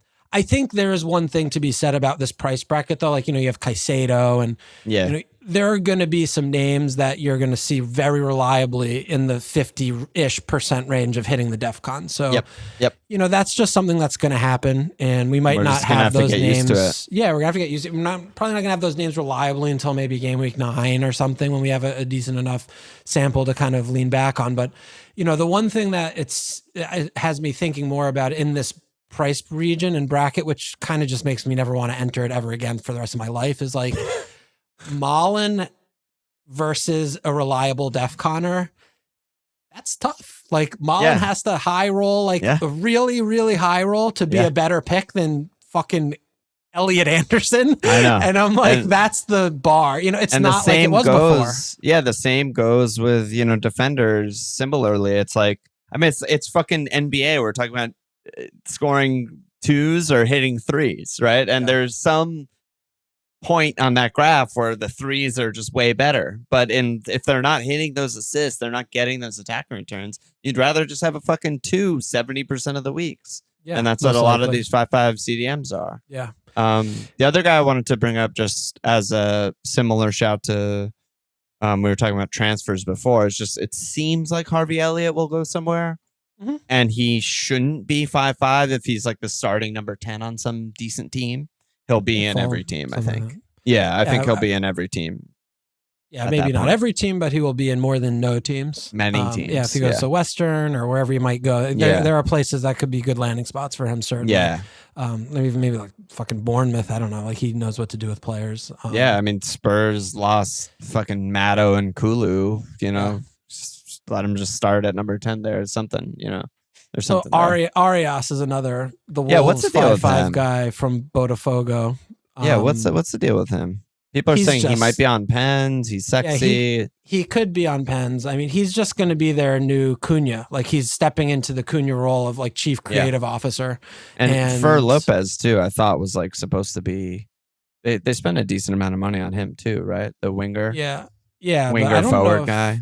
Yeah, I don't know if they compete for the same kind of position role. I don't know enough about Fair, the Counter-Strike player Fair, but throwback. I really like Arias. Like, there are a lot of just like murmurings around of like what this kind of guy, like, he's just kind of the fun, sexy boy John. sort of. Yeah, I mean, you love a John, John, no matter what. But I feel like, again, like we talked on JSL, like they're gonna have to bet in. We're gonna have to take an eye and kind of look around and see like, what is this? But first of all, if he has pens, forget about it. I mean, I don't care. You don't need to know anything else. Like, if he's a 5.5 attacking player on pens, there is not another such player in the game. That's where Palmer came from, for those who forgot. Yeah. Yeah. And I mean, that would be definitely in the BPITG best player in the game category of player to me. But I'm probably not going to start there because he's a 5.5 mid, and I'm trying to be kind to myself. Yeah. Very short list of names, though. Like, he's someone I'm very interested to watch what he does in Wolves in the first few game weeks, because I feel like Wolves and jumping on Wolves at the right time is going to be a really shrewd move against the market, because I feel like they're so slept on. Yeah. I really like Vitor. Like, I was impressed with what he did last year. They didn't lose a lot, though, so I wouldn't be shocked if they struggled this season at all. Yeah. But yeah, I mean, they have some cool guys. I mean, they have a lot of athleticism in this. Yeah, they have a lot of athleticism. They have good midfield. Strand on top is nice to make that final. Fur is supposed to be. I have never seen him kick a ball in my life, but Me neither. he's also supposed to be good, supposed to be exciting. They've also done this many times before to us with supposed to be good, supposed to be exciting, random fucks from Portugal, and they all are terrible. Well, so he's not from Portugal though. No, he's I know. South America. So he speaks Portuguese. He speaks Portuguese. Well, who doesn't? But that's a key difference. He speaks Brazilian Portuguese. This is not the agent diddling of Portugal fashion that we have been. Okay, I just gotta. Okay. Yeah, you got to stand up for your boy. Yeah, I got to stand up for my boy. I feel like I don't have really the best grasp on Wolves because of all the moving parts. And I know it only sounds like Cunha and Aït-Nouri, and that's their two most important players in attack. So it's not nothing. And I don't really know. And I obviously haven't watched them play preseason. They have one more, like most teams, and they'll probably play their starting 11 in that game, and we'll learn a lot about who's starting where, and hopefully they win a fucking pen and someone takes it that we like. That would be the dream. But no, definitely someone to keep in mind for sure. Okay. I've said Reindeers has been in some teams. New boy over from for City. Here. Come on. Well, the reasoning I think is the DefCons should be good, and he has some seasons of output, so we don't know where he's going to stay. But he's 5'5". Just toss his name in. The difference between him and other like Caicedo type of 5'5s is he's not nailed, and Caicedo's going to start 38 games. So it's like, what the fuck are you doing? Yeah. Adingra 5'5", at Sunderland. I've seen his name bandied about here and there. I mean, he should play 3,000 minutes. Yes, I mean, it's going to be hard for him to not hit like 7 or 8 goals. Yeah. So, there might be, a time in the season. It's probably too lightweight initially to start there, but certainly a 5'5" option that, unlike Arias, like you could probably just have him for 10 weeks and like, this is going to be okay. Like it's not going to be incredible. The problem is I just don't think he's very good. I agree with you. With you. So that he can do the one thing. Like he can do the one thing and bang the thing like periodically. Yeah. And he's going to get as many minutes as he can handle. Yeah.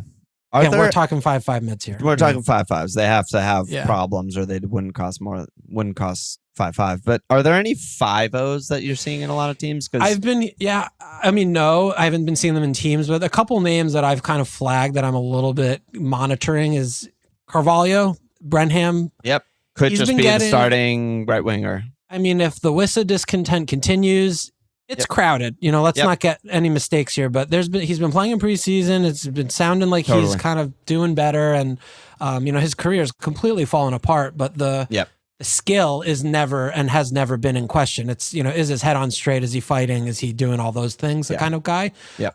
So there's a pathway where he's a very viable option. Yep. And then the other one is really just a direct from the Matto potentially season-ending ACL injury is P.M. Sar, who I absolutely think is terrible. Like I hate him. I don't know why. Hate him. I just hate him. I think he fucking sucks. Okay. But he could be reaping a lot of minutes rewards from this, and he's. Get 5 million. I mean, if he's starting, he's gonna get some attacking returns. There's gonna be some output there, and he crashes the box. He's box to box. Yeah, which is and similar. Like I'm not looking at like there's this 5 million. Like Lukic is 5 million. Like he's definitely gonna be good on DefCons. Like or Burge. Like he's definitely gonna get DefCon. Like there are gonna be more than 4 or 5 million midfielders who are really good at DefCons. Yes. So, these are the kind of picks that will emerge quickly, and we're going to have to kind of recalibrate our FPL brains to like, is this actually good? Or like, does this muscle these players out? Like, honestly, my guess is yes. Like, I look at someone like Baleba, who's going to start every single game. He's 5 million. He's still 20, or something like that. And he should be really good on DefCons because he just runs everywhere, recovers a lot, and getting better, etc. And he gets some random attacking returns because he scores worldies and he's box to box in that way. I'm like, he's scoring DefCons every other game and the occasional attacking return. Yeah, like he's going to be better than a lot of these 6'5s that we talked about. But like you said, I mean, I just don't think we know the lay of the land that much yet. Xhaka's the same, honestly. Like, he's obviously fucking old, but he's still good. He's going to complete 1 billion passes a game because that's all he's ever done. He's going to get good recoveries because he can't even run forward anymore. He'll probably take some set pieces, get some random returns. And it's like, am I really getting a Sunderland 5-0 mid? Like in every other season up until this point, we're not even talking about these guys. And now it's like, well, maybe he'll get 30 extra points on DefCon. I don't know. Yeah. Yeah. I mean, and Lefay is over there too, with a little more attacking. You know, he's 5. That's a name definitely to keep in mind. And then I guess it's also though you're looking at these like KDH, as you mentioned, Dewsbury Hall. I mean, we don't know what role he's going to play, but yeah, we don't know. He could be forward. Yeah. I mean,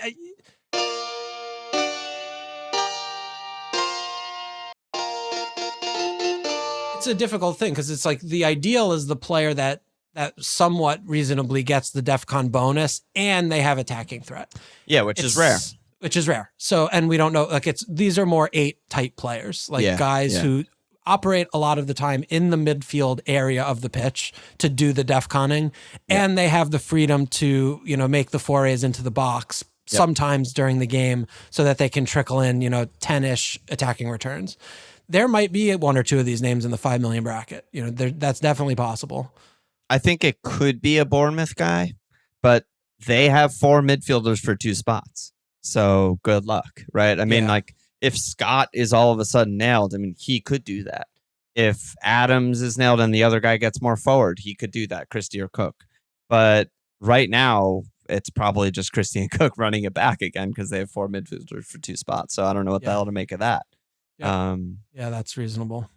Yeah, I mean, it could even be, you know, a Liverpool guy that we haven't talked about. Like, we don't really know what the balance of the midfield is going to be. Like, I mean, Sobo might just not start, or Maka could miss more games than you would think. But one of them could be kind of more forward, and the other one's kind of deeper third center back, and they do it, but it's too far. It's too speculative. We don't really know this shit yet.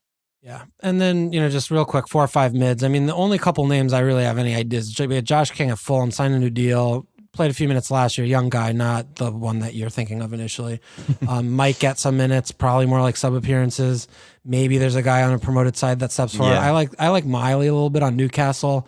You know, they're not buying players, so I imagine he's going to get more minutes than, and he's pretty decent. One injury and he starts. We know that their midfielders are really good at getting injuries, so you know he's going to have to rotate with Champions League. So I think Miley's okay, but you know, any 4-5s you want to mention, or are we okay there? No, okay. I'm good on that. All right, we're running here long, baby. So let's go. Well, what do you expect? We're in the fucking wasteland. We're in the waste. Anyone who's still listening to this, if you like what you're listening to, you should join our Discord, and you should. Oh my god! You should join. Oh my god! You should join. Did you like that? That was fucking beautiful. Oh my god! I just gotta. I feel like a proper. You got a boost. Proper who? I was like, oh, this is a perfect time. To tell people about the fucking thing that we never talk about. If you're this dirty and perverted, and you want to hear about 5-0 mids who might be FPL picks. How are you not in our Discord? You could just do this all day, every day. You could talk to Catman himself about Elliot Anderson. You could talk about Jack about Paqueta. You could talk about Fergusoning about Evan Ferguson's AC Milan career. There's so many opportunities. Check our Patreon out. We have extra episodes on Thursdays. We have live stream that we do every week on Fridays, looking at your teams. We have our Discord. It's always popping. Always people talking about shit. We have a deal for our Patreon for a year.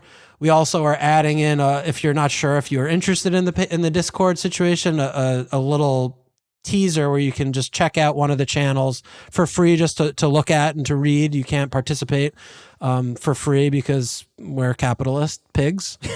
If you like that, then you can commit, you know, a few cups of coffee to us, which we would much appreciate. Not to mention the ad-free episodes. You get an episode a couple hours sometimes before the real humans, the normal humans, get their episodes. So just be a subhuman and join us. Subhuman. Be fucking trash can and join us. Sub the to pay us pigs. and become the sub. It's funny because it's true. It's so sick. Because it's true. Okay. All right. Defenders. Oof. All right, buckle in, baby. What are we I'm going gonna for buckle here? out. I'm gonna go piss before defenders. I need 4 more or 5s. I need more water. I'm gonna lose my voice. Okay. 4 or 5 D. 4 or 5 and under D? Where do we begin? Teams? Question mark? Sure. Alphabetical? I don't know. Do you have anything to say about Villa, guys? Because I am not interested. I hate them. Not interested. Not interested. Fuck them. Could not be less interested. They don't do DefConning. Don't They're DefCon. stupid. They'll give up a goal every game because they have stupid idiots. They have a bad goalkeeper. He changes center backs whenever he feels like it. Hate it. Absolutely hate it. I wish Mattson was nailed, but he's not. Yeah, I mean, Mings is the one that I would be interested in because I feel like he's with his little poodle hair DefCons, but he's just never nailed. I don't know what he's doing. Yeah. Next. Bournemouth. Oof, how much time we got? Senesi is rightfully in a lot of teams. Should be. Fuck Senesi. True fair. There's a lot of really young, sexy left backs in this bracket, and if you know anything about me, talking about them. I love a sexy left back. My girlfriend's looking at me like, what the actual fuck are you talking about? True fair is... I've seen enough about him in clips, which are very reliable. He seems like a fucking genius. Like, the thing about clips is that they're very projectable. If they're good in clips, they're good careers, usually. Yeah, absolutely. All I've heard is incredible things, perfect replacement, incredible pace, really smart, has goals in him, like all of the above. Sign me fucking up for True Fair. The elephant in the room is DefCon, which is... I don't give a shit. I'm just saying, for the listeners, it's the elephant in the room because fullbacks will not hit this. They will never most DefCon. Won't. Most won't hit DefCon really ever. Yeah, so are they going to get enough bones and attacking returns to outweigh the fucking Dan Burns of the world who just do nothing but farm DefCons? Unknown. True Fair will for sure. Unknown.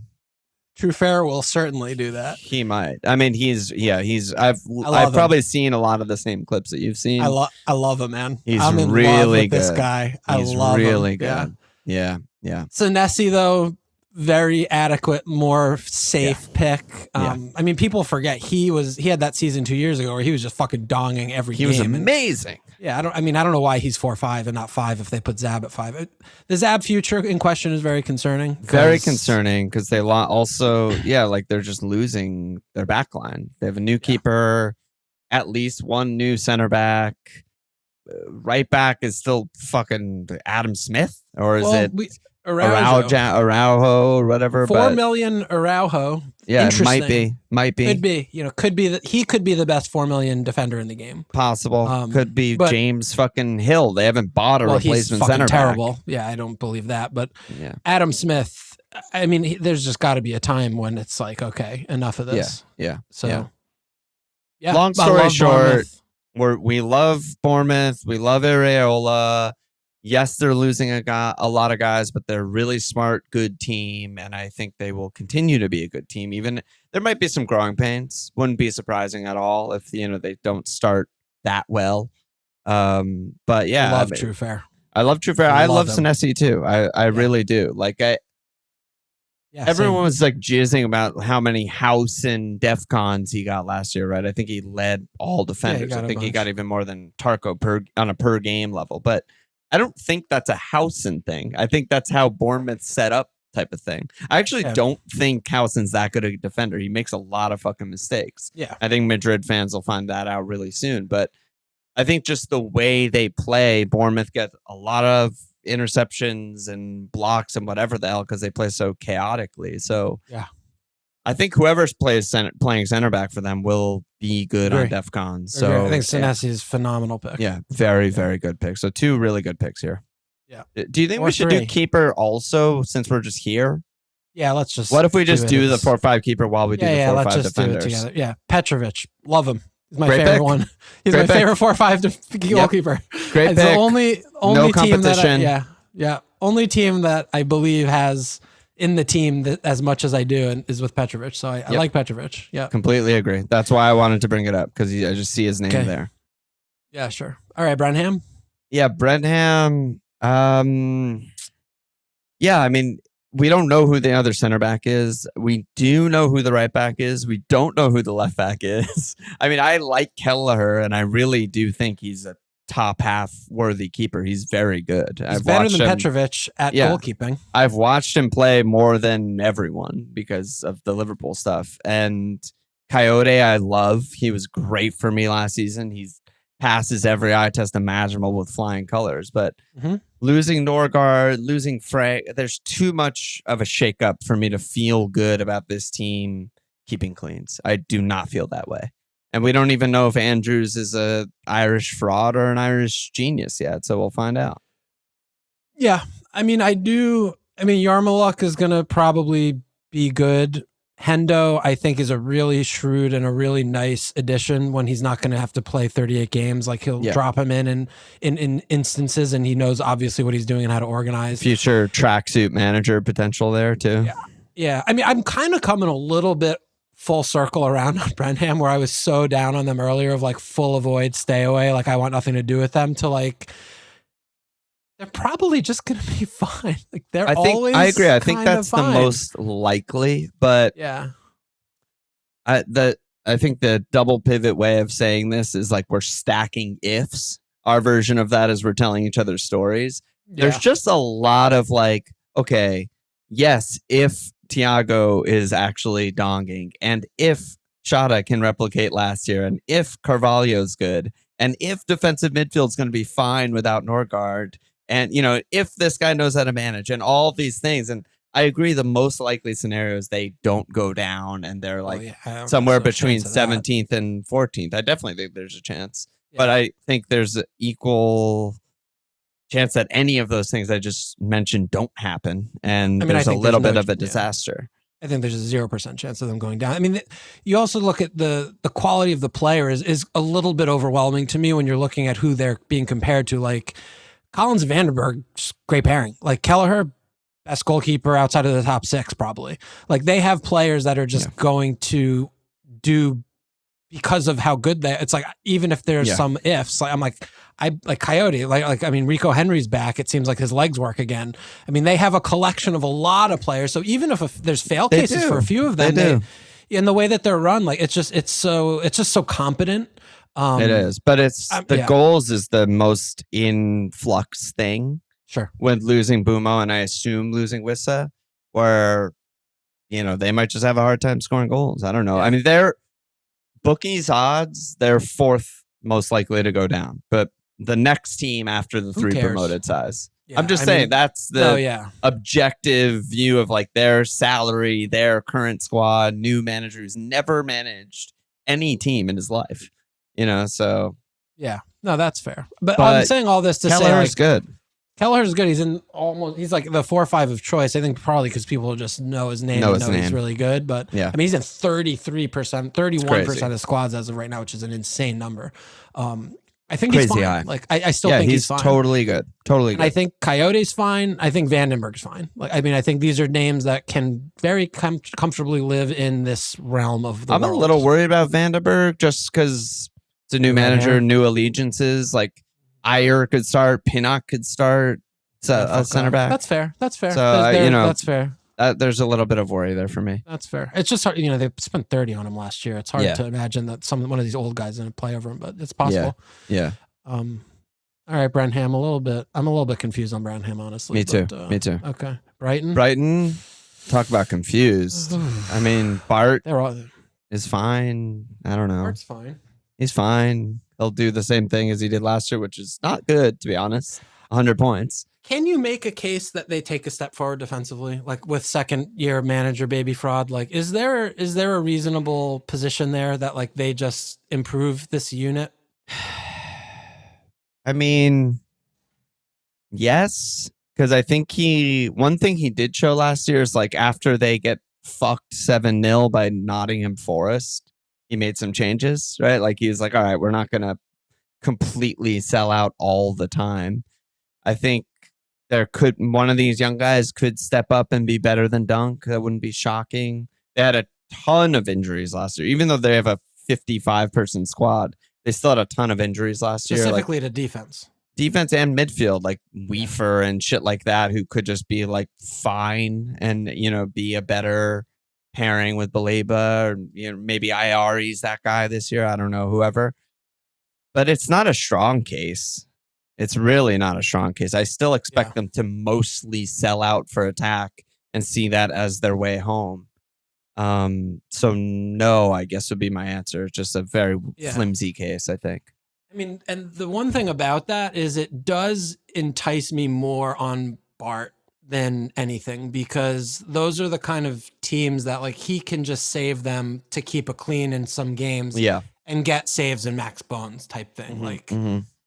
Because I do really like him, and I think he's really good. He's very, very good. Yeah.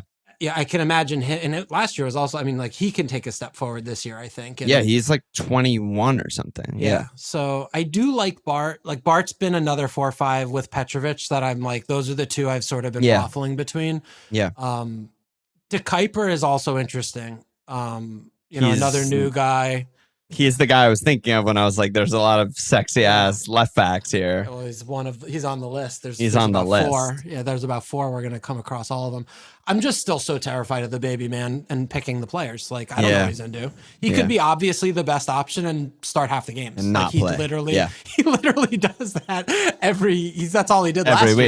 Year. You're just waiting for the fixture, waiting for the team sheet. Yeah. Because we were not, I don't think I'm pretty interested to see De Kuiper and watch him play in the system. I think he could really thrive, but we weren't not that far away in terms of excitement levels from Kedioglu coming in last year, and he just played 10 minutes. Yeah, he played 300 minutes or something. I mean, he got hurt, but still. I mean, it's... Lamptey is going to get his 800 minutes randomly. I mean, Webster's like long-term injured, right? But I don't know. He's center back anyway. But I mean, he could play fucking Veltman at either flight. He could play Igor. He could play Hinch. He could do literally anything.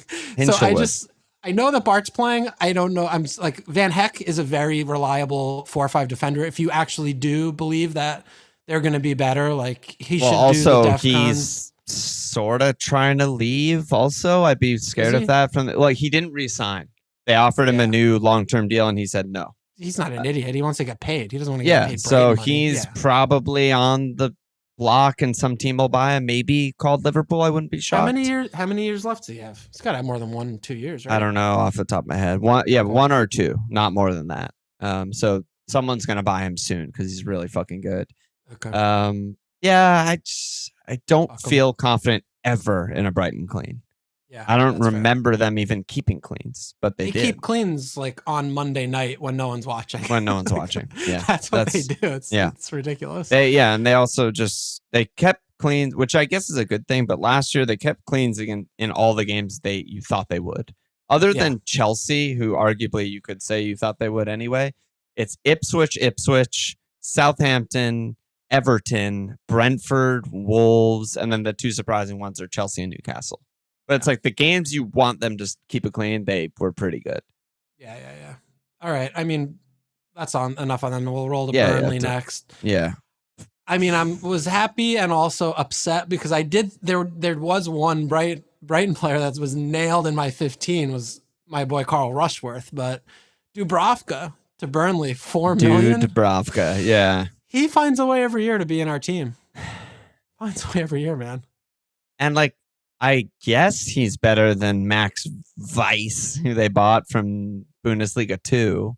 And they didn't spend $0 on him. He was like a real prospect. I guess Dubravka is just going to come in and start. I'm not sold on that, by the way, because it's 36-year-old Martin Dubravka. But the difference between 35 and 36 from a goalkeeping standpoint is not much. And he was more than adequate last year when he had his press in a service. He's fine. He's totally fine. And he's good at shot stopping, and they're going to let up a fucking shit ton of shots. All they're going to do is let up shots. They can't score or do anything else. They suck. They also have 4 defenders for a reason. They fucking suck. Steve. Esteve or whatever, yeah. He's been in too many teams. Yeah, I mean, he was auto-filled 4-0 on my team. So, take that for what it's worth. I would rather gamble on someone like Araujo, however you say his name. Yeah. knowing he might never play. He might play 4 games, yeah. And put Steve in my team. Yeah, did we learn nothing from like Ipswich of last year where they just like get Greaves, like Greaves, who averaged like 0.8 per start or something absolutely absurd. I mean, Burnley he'll do the DefConning, but yes, he will. But Burnley are just so far and away the worst team in the league. It's just hard to back that. I mean, they could keep 2 cleans. Yeah. And have 3 cleans, and it's just like, fuck off. Next one, which is a really wait, no, but are you going to start with Dubravka? Like, is this of course Wardverson? Like, he's your starting keeper? Oh no way! Yeah. I am not doing that. I'm just checking. I'm not. Oh no, that's fair. It's a fair question. Yeah, it's a fair question. You're acting like it came from nowhere. Yeah, it's just so insane, and I forget that I'm insane. So it's like sometimes then you remind me. Yes. No, I'm not doing that. Okay. If Darlow is starting. Hello.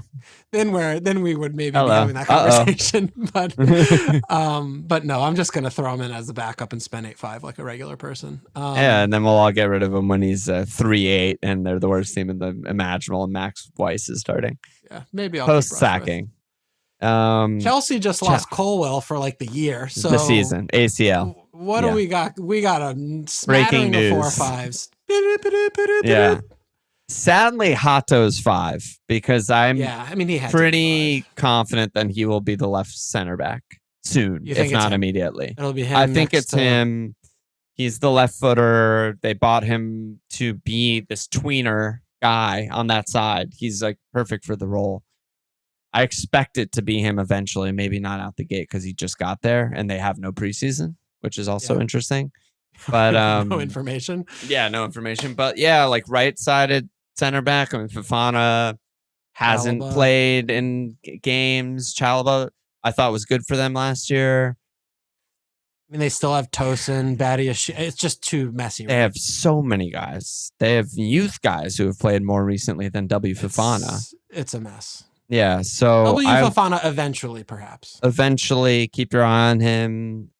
Maybe the defense will be good, like you mentioned on, I think it was last pod. Like maybe they'll keep playing the very, very conservative style and keep a good amount of cleans, and we'll bring in a 5-0 center back or something at that point. But right now, it's just absolutely nowhere near me, nowhere near my team. Yeah. Same with that. Yeah. Okay. Palace. Your team, Palace. So we have Gahey and Richards. Yeah. Fine. Yeah, both are good. Richards, I think a little bit better DefConning last year than Gahey I saw, but both are good. I mean, Gahey might still go. It's been really quiet. It seems like we just can't. We're completely paralyzed until the European game decision comes out. But both fine. Yeah, both are good. I've had Richards in a lot of my teams, not just because he's American, but he wins a lot of headers and does normal center back clearing and bullshit like that. So I like that. Yeah, it's the more for me is still back to what we talked about more last pod about the August fixtures European and games, the European if they happen, games. And the fixture. So but all told, we didn't change much. We've been proving ever since Glasner really got settled in that we're among the best defenses in the league. Top 8. Yep. So that should just continue. So yeah, totally. Okay. Everton? No, do they have anybody? It's just Asnu, I think, is the only like potential. Yeah, nothing there. He's a gamble. He has high upside. Mikolenko gets hurt, but he's every 4-5, year. Right? Yeah, he's 4-5. Yeah, we have to wait. We have to wait for that one. Yeah, so I'm just future casting. Yeah, no, for sure. Fulham. So Fulham's got a few. They still have Bassey, Anderson, Castagna, and Tete. I mean, these are all 4 or 5 guys. We have Robinson at 5. Anderson's been in like most of my tinkers, I would say. Every time I'm looking for just like, I need to put a 4-5 in. Yeah, I'll just put him in. Yeah. I mean, in terms of the DefConning, I think he's the, in air quotes, probably like safest 4-5 center back in the league. VDV is maybe close by. Well, he's not though, because VDV has never done it before in terms of DefCon. Yeah. Fine. Right. Yeah, no, we're just saying like under Frank, he'll probably do it, but like Anderson actually does it. Does it every time. Yeah. So, and again, like as we kind of touched on last pod, their underlying defensive metrics last year were just really good, and they have a really good manager. My biggest concern with this is just the transfer window being open. Like, they obviously misspent on Anderson. I mean, they filled a hole. They waited too late in the market. Good. Maybe he can't turn. I mean, he's okay, but I mean, a big part of the reason why they never kept any cleans was they have these guys that have the very enormous fundamental flaws, and someone throws the ball in their own fucking net. Yep. The game's it's a long game. It's 90 minutes. Yep. Calvin Bassey can't play error-free football for 90 minutes. Yep. Anderson cannot do that either. Yep. Leno has a really hard time of doing that, right? So that's a little bit of a tricky thing to overcome that, but I still do really like just the continuity that Fulham have going this year. And I still believe that this team does buy late in the market. They wait for the A-list tier teams to finish up to see who doesn't make the squad, what didn't fit, who can we loan, like who's the guy that's above our station but not getting playing time and we can give them promises. Like, so they're going to do some stuff in the next few weeks. But yeah, I mean, Anderson, I think, is from, really good pick. For now, he's just a really, really good safe pick. Yeah. Yeah. Yep. Totally. All right, Leeds. What are you seeing with Leeds? Fark. What's the deal with Strike, whatever the fuck? He's been in FPL for years and still don't know how to say his name, and him taking some pens. Pascal Strauch. I'm pretty sure it's Piero. That's not him. I also don't believe he is nailed. I know it's. The club captaincy, I feel like 10 years ago meant like, oh, they're playing every game. And now it's just like a thing that the players vote on. It means pretty much nothing. Yeah. Do you see any names here? I mean, Goodmanson, maybe?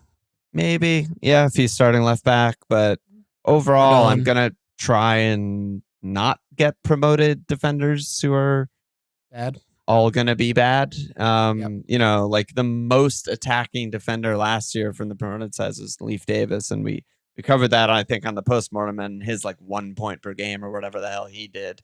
There will be DefConning, so that will change things a lot. All of these promoted sides should get a lot of DefConning. But when there's also 4-5s on mid-table or even upper mid-table teams, it's just not. I'm not entertaining it really. What are you doing with your bench defenders? Are you not going to put 4-0s there?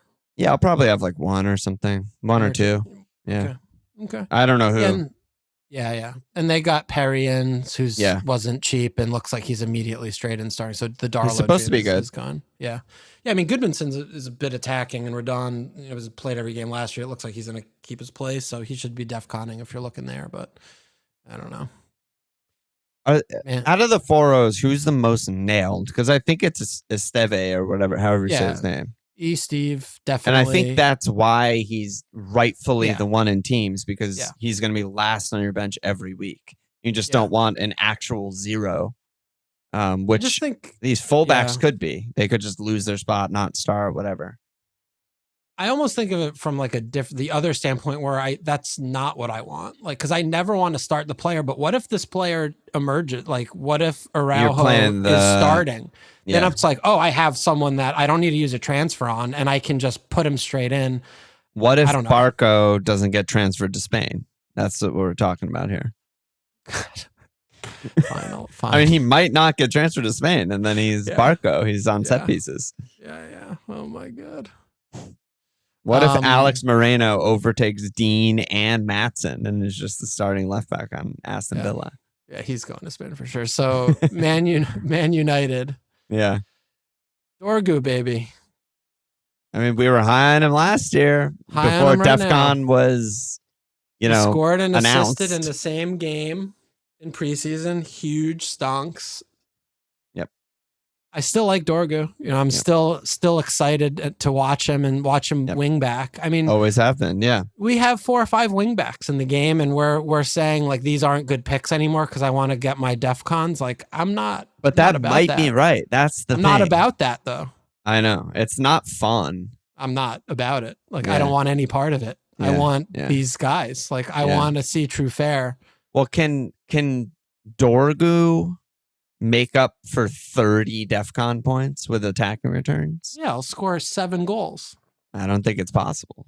42 points for those goals plus. Yeah, I just don't think it's possible. That's the rub, So I mean, Euro, Slab, like we have potential. They'll have a center back who's just hoovering up DefCons for sure. Yeah. I mean, it's gonna be Dallo Delict. is like perpetually hated by everyone in the world, but I still think he's just good. And he could just be a starting wingback too for 4-5. And He could be. more of a chance than Dorgu will be getting actual good quantity of assists potentially, just on like set pieces and whatever the hell. Yeah, I mean, it looks like know. Ahmad's gonna probably. I mean, we might finally be over the Ahmad. Dallo experience, but Yeah.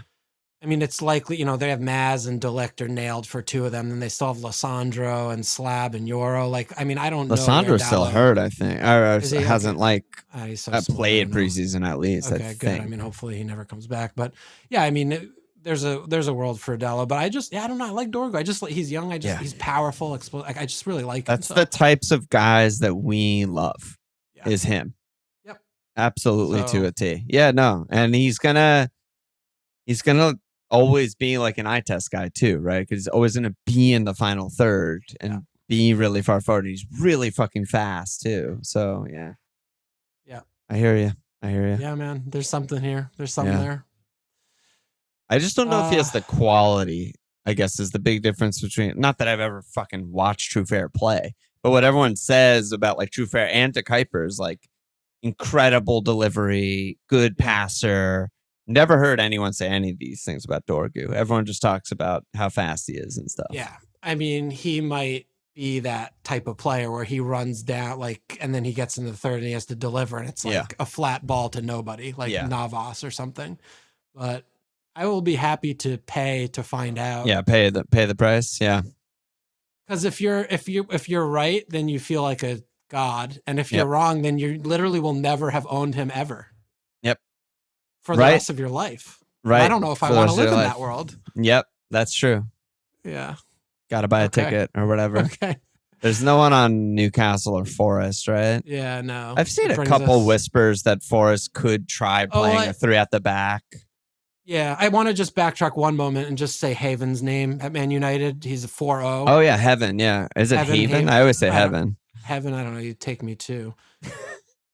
He's nowhere near it right now, I don't think. But look, you know, we're talking about very injury-prone players with Delict, Lissandro, you know, Shaw, Slab, less so. But, I mean, there's a world where it's like, oh, yeah, he's pressed into service, and then he's a $4 million. You know, DefCon center back for Man United. Absolutely. That's something. And also, other than Delict, I mean, I don't know if any of them are even that good. You know, Maz is good. Yeah, I like Maz. He's a right back. He is a full back, but he's pressed into service last year, and like he might play more center back, might not. Yeah, I don't know. Heaven. People are saying very good things about Heaven in preseason. So yeah. Maybe. He's just really young, and we don't know what Amram. I mean, Amram seems to just pick his guys, and you're either in the good camp or the bad camp. So he seems to like him, but we'll have to see. We'll see. It's a lot if you're, you know, because they are certainly financially committed to betting in Euro. Yeah, you can't play both of them. At least not until Gameweek 30 or something when Euro's got a healthy. But so that's a little issue for him. But yeah. Newcastle is no one. I was just mentioning Forest. I think there's a chance they're doing some 3 at the back. They kind of fucked with it at the end of last season with like Morato a little bit here and there. They bought that guy Cunha.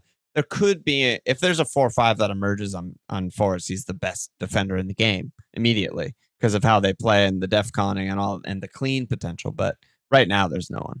Yeah.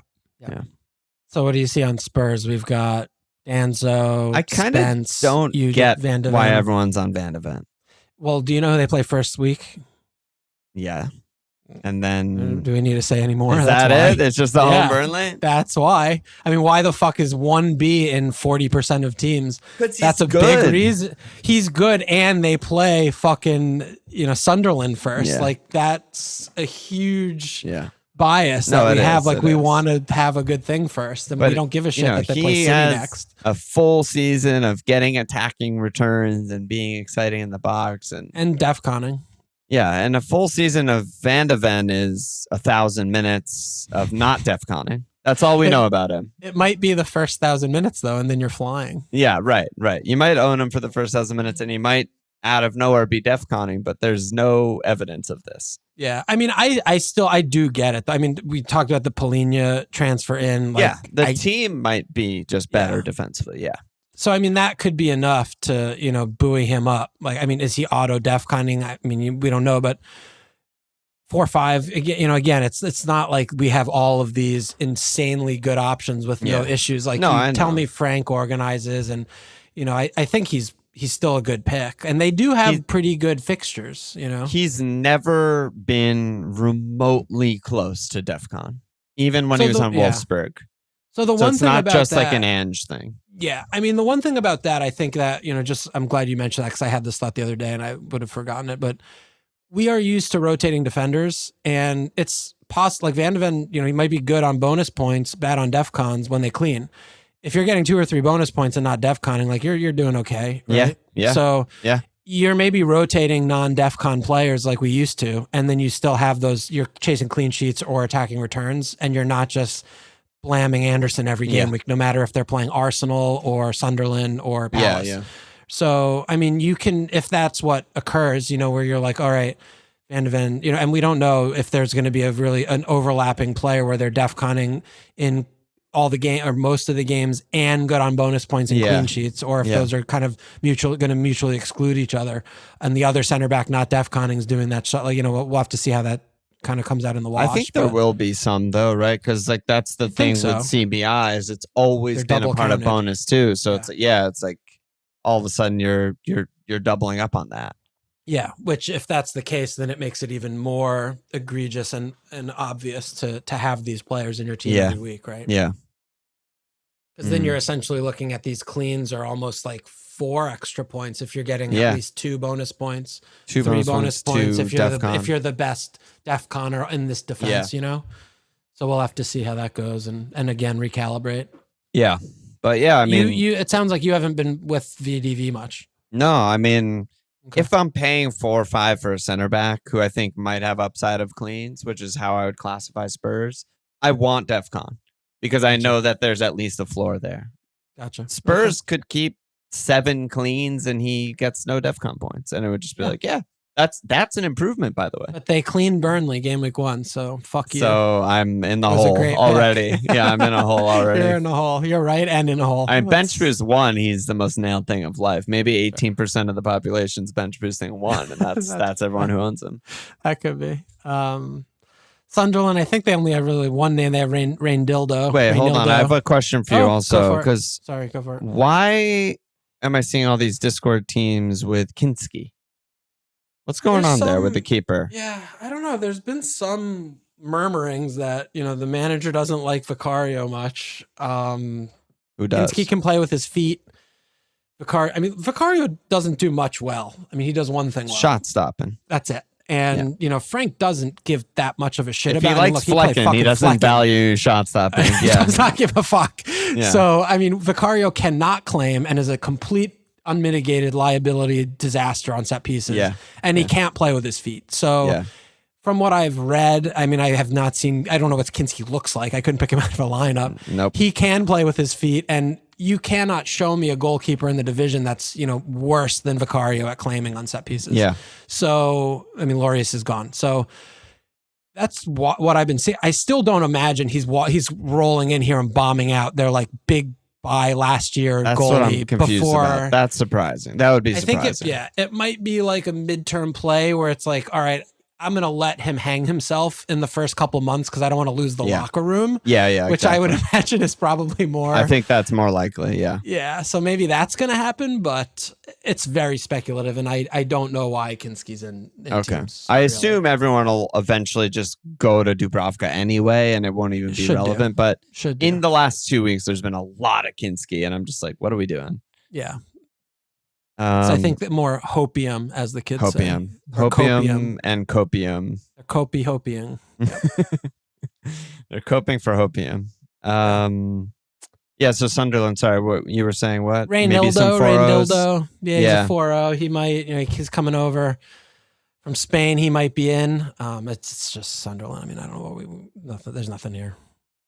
Yeah, I mean, Roof's also young keeper. He's 4-5. I don't know. Yeah. I think there might be a bunch of 4-0s on their back line, but we don't really know how it settles. But like Sirkin might play when he's back, and I mean, they literally only have 4-5 defenders. 09 so, or whatever. Yeah, so he's hurt. They're gonna have the other 2 are 4-0s. going to be 4, but I just like, who are they and what the fuck? I don't know. Yeah. I can't imagine Sunderland keeping clean I'm more sheets excited really about their front 6 than I am for the back 5.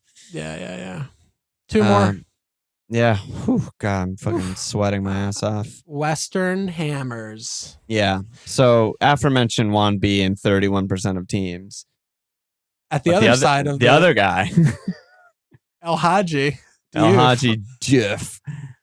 I mean, this is again, yeah. I mean, this is again Sexy. back to like you're talking about. Dorgu is like the 1B version of like just put your head down and slam it low. Diouf is like, oh wow, he can actually deliver. Like he actually knows how to bend and deliver. I mean, I've seen one game's worth of highlights of him. Yep. 1 assist, and it was really nice. It was beautiful. It was plenty. Yeah. Like it was plenty. He's a 4-5 wing back. Like and he played in Prague, which is obviously a joke, but it also means he's played in the Champions League and the Europa League. So he has played against good teams and been good. It's not like he's just this rando who's never played against, upper class competition or whatever. Yeah. Exciting, attacking, good. I mean, 1B, I mean, the case is clear. I guess my biggest question is like, do we think he can even approach 8 attacking returns again? Or was that his career high? Like that was the career year and he's not. Based off of last year, I would say yes. Because I thought he was like genuinely good. I never felt like he's Anthony Robinson and just completely getting away with all of this bullshit. I have no idea how he has all these attacking returns. It never felt that way to me. It always felt like, wow, that was a good assist. He's actually good. Yeah. And another season of that, I don't think it's unreasonable to say that. And does their defense get better with Potter? It should. On paper, it should. I don't know if it will. But he did barely any overperforming. 1B. He was kind of in line with his underlying stats, which, he could do it again. It's not like the most exciting thing in the world, but he should be pretty good, I would say. So the thing here is that he just got better last year after playing for 50 years. Like he figured out a way to do in the final third, I should say. Yeah, that's the thing is I think he at Man United was not allowed in the final third for most of his Man United career. But he was so bad. But that was just, I'm relying on the scouting of all of these failures of managers, and every English pundit would come on TV and just tell me about how good he is at slide tackling. And I'm like, all right, I guess he's just a sweeper for the rest of his career. But he used to be a winger. He used to get some assists. And, West Ham Potter was just like, go fucking get him, Yeah. And he did. So I don't know. It might have just been there the whole time. Is he, the 1B to 1A of Anderson in the 4-5 defender bracket to you? Well, he's not really DefConning because he's fullback. He's not a center back. Didn't he do really good DefConning last year? Or I thought I saw a chart where he was like in the 8-9 region, like he on got average. 12 points last year from DefCon. 12. So it's only 6 times out of 35 starts. That ain't it. Well, for a fullback, that's probably good, but it's a joke compared to any center back. Because that's the issue where like those are probably also the games against the top 4 where you're like, I don't want to start this player. So if you're not doing it in the parity fixtures, then you're chasing the attacking returns, which to me, then I'm like, well, I just want Diouf if I want a piece. Exactly. Yeah, exactly. Yeah. Okay. So no, I'm not that high on him because, well, I think he can do 8 again. I don't think he can do 14. Sure. But I think some of these other fullbacks we're talking about, like maybe could. So I don't know if you're getting much of a ceiling there unless they've drastically improved their clean sheet potential, which I will say I think it is on the table. They need a keeper. Yeah, they cannot do it with Areola. They need a fucking keeper, dude. He's okay. I don't know. I think he's... You think he's horrible? You think he's just horrible? I think he's horrible. I think he's one of the worst keepers of the non-promoted teams, I think he's the worst keeper by a lot. I think he's their worst player. Every game I've seen them play over the last year or so, he's their worst player. He had an insanely bad year last year. He's horrible. He's been having insanely bad years. Yeah, we used to like him. Until we watched more of him and we're like, oh, this then it became, how were you ever at Paris? Like, how did that ever even happen? Like, you are fucking trash. Starter at Paris, by the way. Yeah. He was good for Fulham too that one year, but he's not good. Wolves. Yeah, Wolves. I mean, there was no bigger Agbadou fan on planet Earth than me last season. And true. And honestly, I fucking nailed it. He was fucking great. Yeah.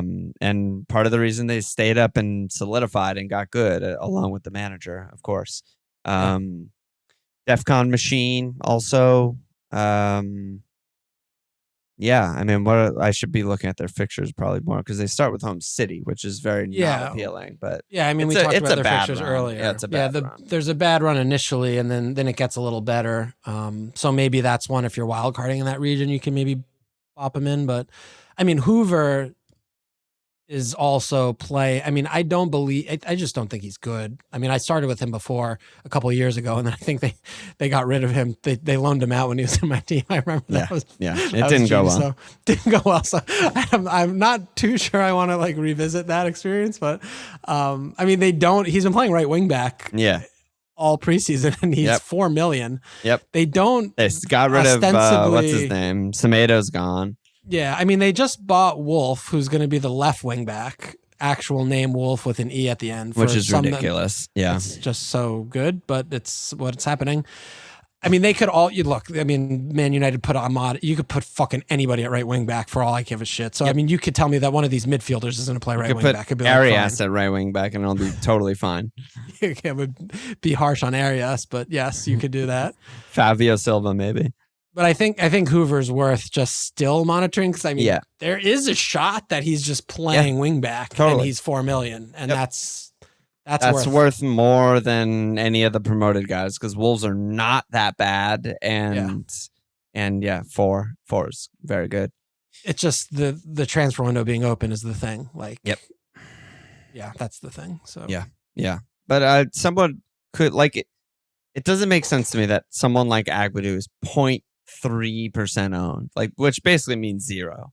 Yeah. When he's just good, nailed 38 games, DefCon out his ass. Like that, like I feel like everyone's treating these players differently, but the truth is I also have a hard time wrapping my head around what do you actually do with these DefCon merchants? Like, are you supposed to just start him in City, Bournemouth, Everton, Newcastle? Yes. And he just that's what I was saying. 3 to 10 points in all of those. Yes. Yeah. That's what you do. I mean, that's the strategy. Like, you either do that or you don't play in this bracket. You know, you don't have these types of players. You're either DefCon or you def don't. Yeah. I mean, you're either DefConning where you're never benching Anderson. It doesn't matter who they play.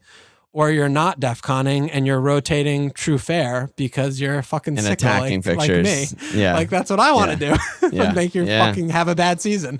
Then you're benching assists instead of benching DefCon points. What's the difference? Well, yeah, I mean, I won't take that bait, but yeah.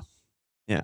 Fuck, man. Fuck. But that's it. That's fucking everyone. I don't know. We probably missed some 4 or 5 keepers in there, but I don't really I mean, I'm sure them. And I'm sure midfield. I mean, there's just so many guys. We missed a ton of guys. There's too many guys. There's too many guys to talk about. So I'm sure you guys are sitting there like, I can't believe they didn't talk about fucking Enzo. And I'm like, yeah, well, fuck it. They didn't talk about Matt Turner going to the New England Revolution. Yeah. Well, now we did. We just did. So you're welcome. Box that. Yeah. That's a good job by you. Oh, that's a big one. God. We're all done with our prep ones. Now we can just make ones, our teams. Next one is Gameweek 1, just our teams, and we'll actually take questions from Discord and maybe. There's probably hundreds of questions. I haven't even gone near that channel. I have that channel muted, as you know, but I think we should not take questions because we haven't talked about stuff outside of this forced We're out of time. Yeah, we haven't talked about our teams. Make our teams. Like, we have to talk about our teams and our players and our picks. We have to prioritize our teams. I don't think questions are on for this next one. I think I'll look and I'll only pull the best of the best or pull ones that are extremely relevant to making our teams, but we just prioritize making our teams. Yeah, like we're talking. We're going to be talking. We're talking. Yeah, you and I are talking. Yeah. Serious. We're going to have a talk. Oh my God. All right. So I'll see you tomorrow. See you tomorrow. And if you're listening on Monday, which you are, then I saw Walsh on Friday, and it's very confusing. We had so much fun. We had so much fun. Oh my God, what a blast. What was your favorite part of Milwaukee? Oh, there's so much I'm going to remember. Oh my God, the cheese curds. Holy shit. The Bloody Marys. Oh my God. The Bloody Marys, they put a fucking ding dong on it. Can you believe that? Yeah. God, I'm sweating out my fucking ass, my dick hole right now. Let me slap asses for our newest Patreon. What'd you say? Dick hole sweat? Yeah, I don't know. I'm just saying words that they don't mean anything right now. Having a hard time wrangling the ass slaps live on air right now. Give me a second. Let me slap asses. We got Tom Wood, Alistair Greener, Dasher, Dan Kelly, Adam Rizana, Jose De La Roca, Tom Evans, PRR, no idea what that is, Theo Wildgoose, Tim Stock 7. Yes, baby, get in there. That's a pod, man. Holy, let's get out of here. Any last words? I'll see you tomorrow. See you tomorrow. Check guys out at FML FPL.com. Follow us on Twitter. /FML.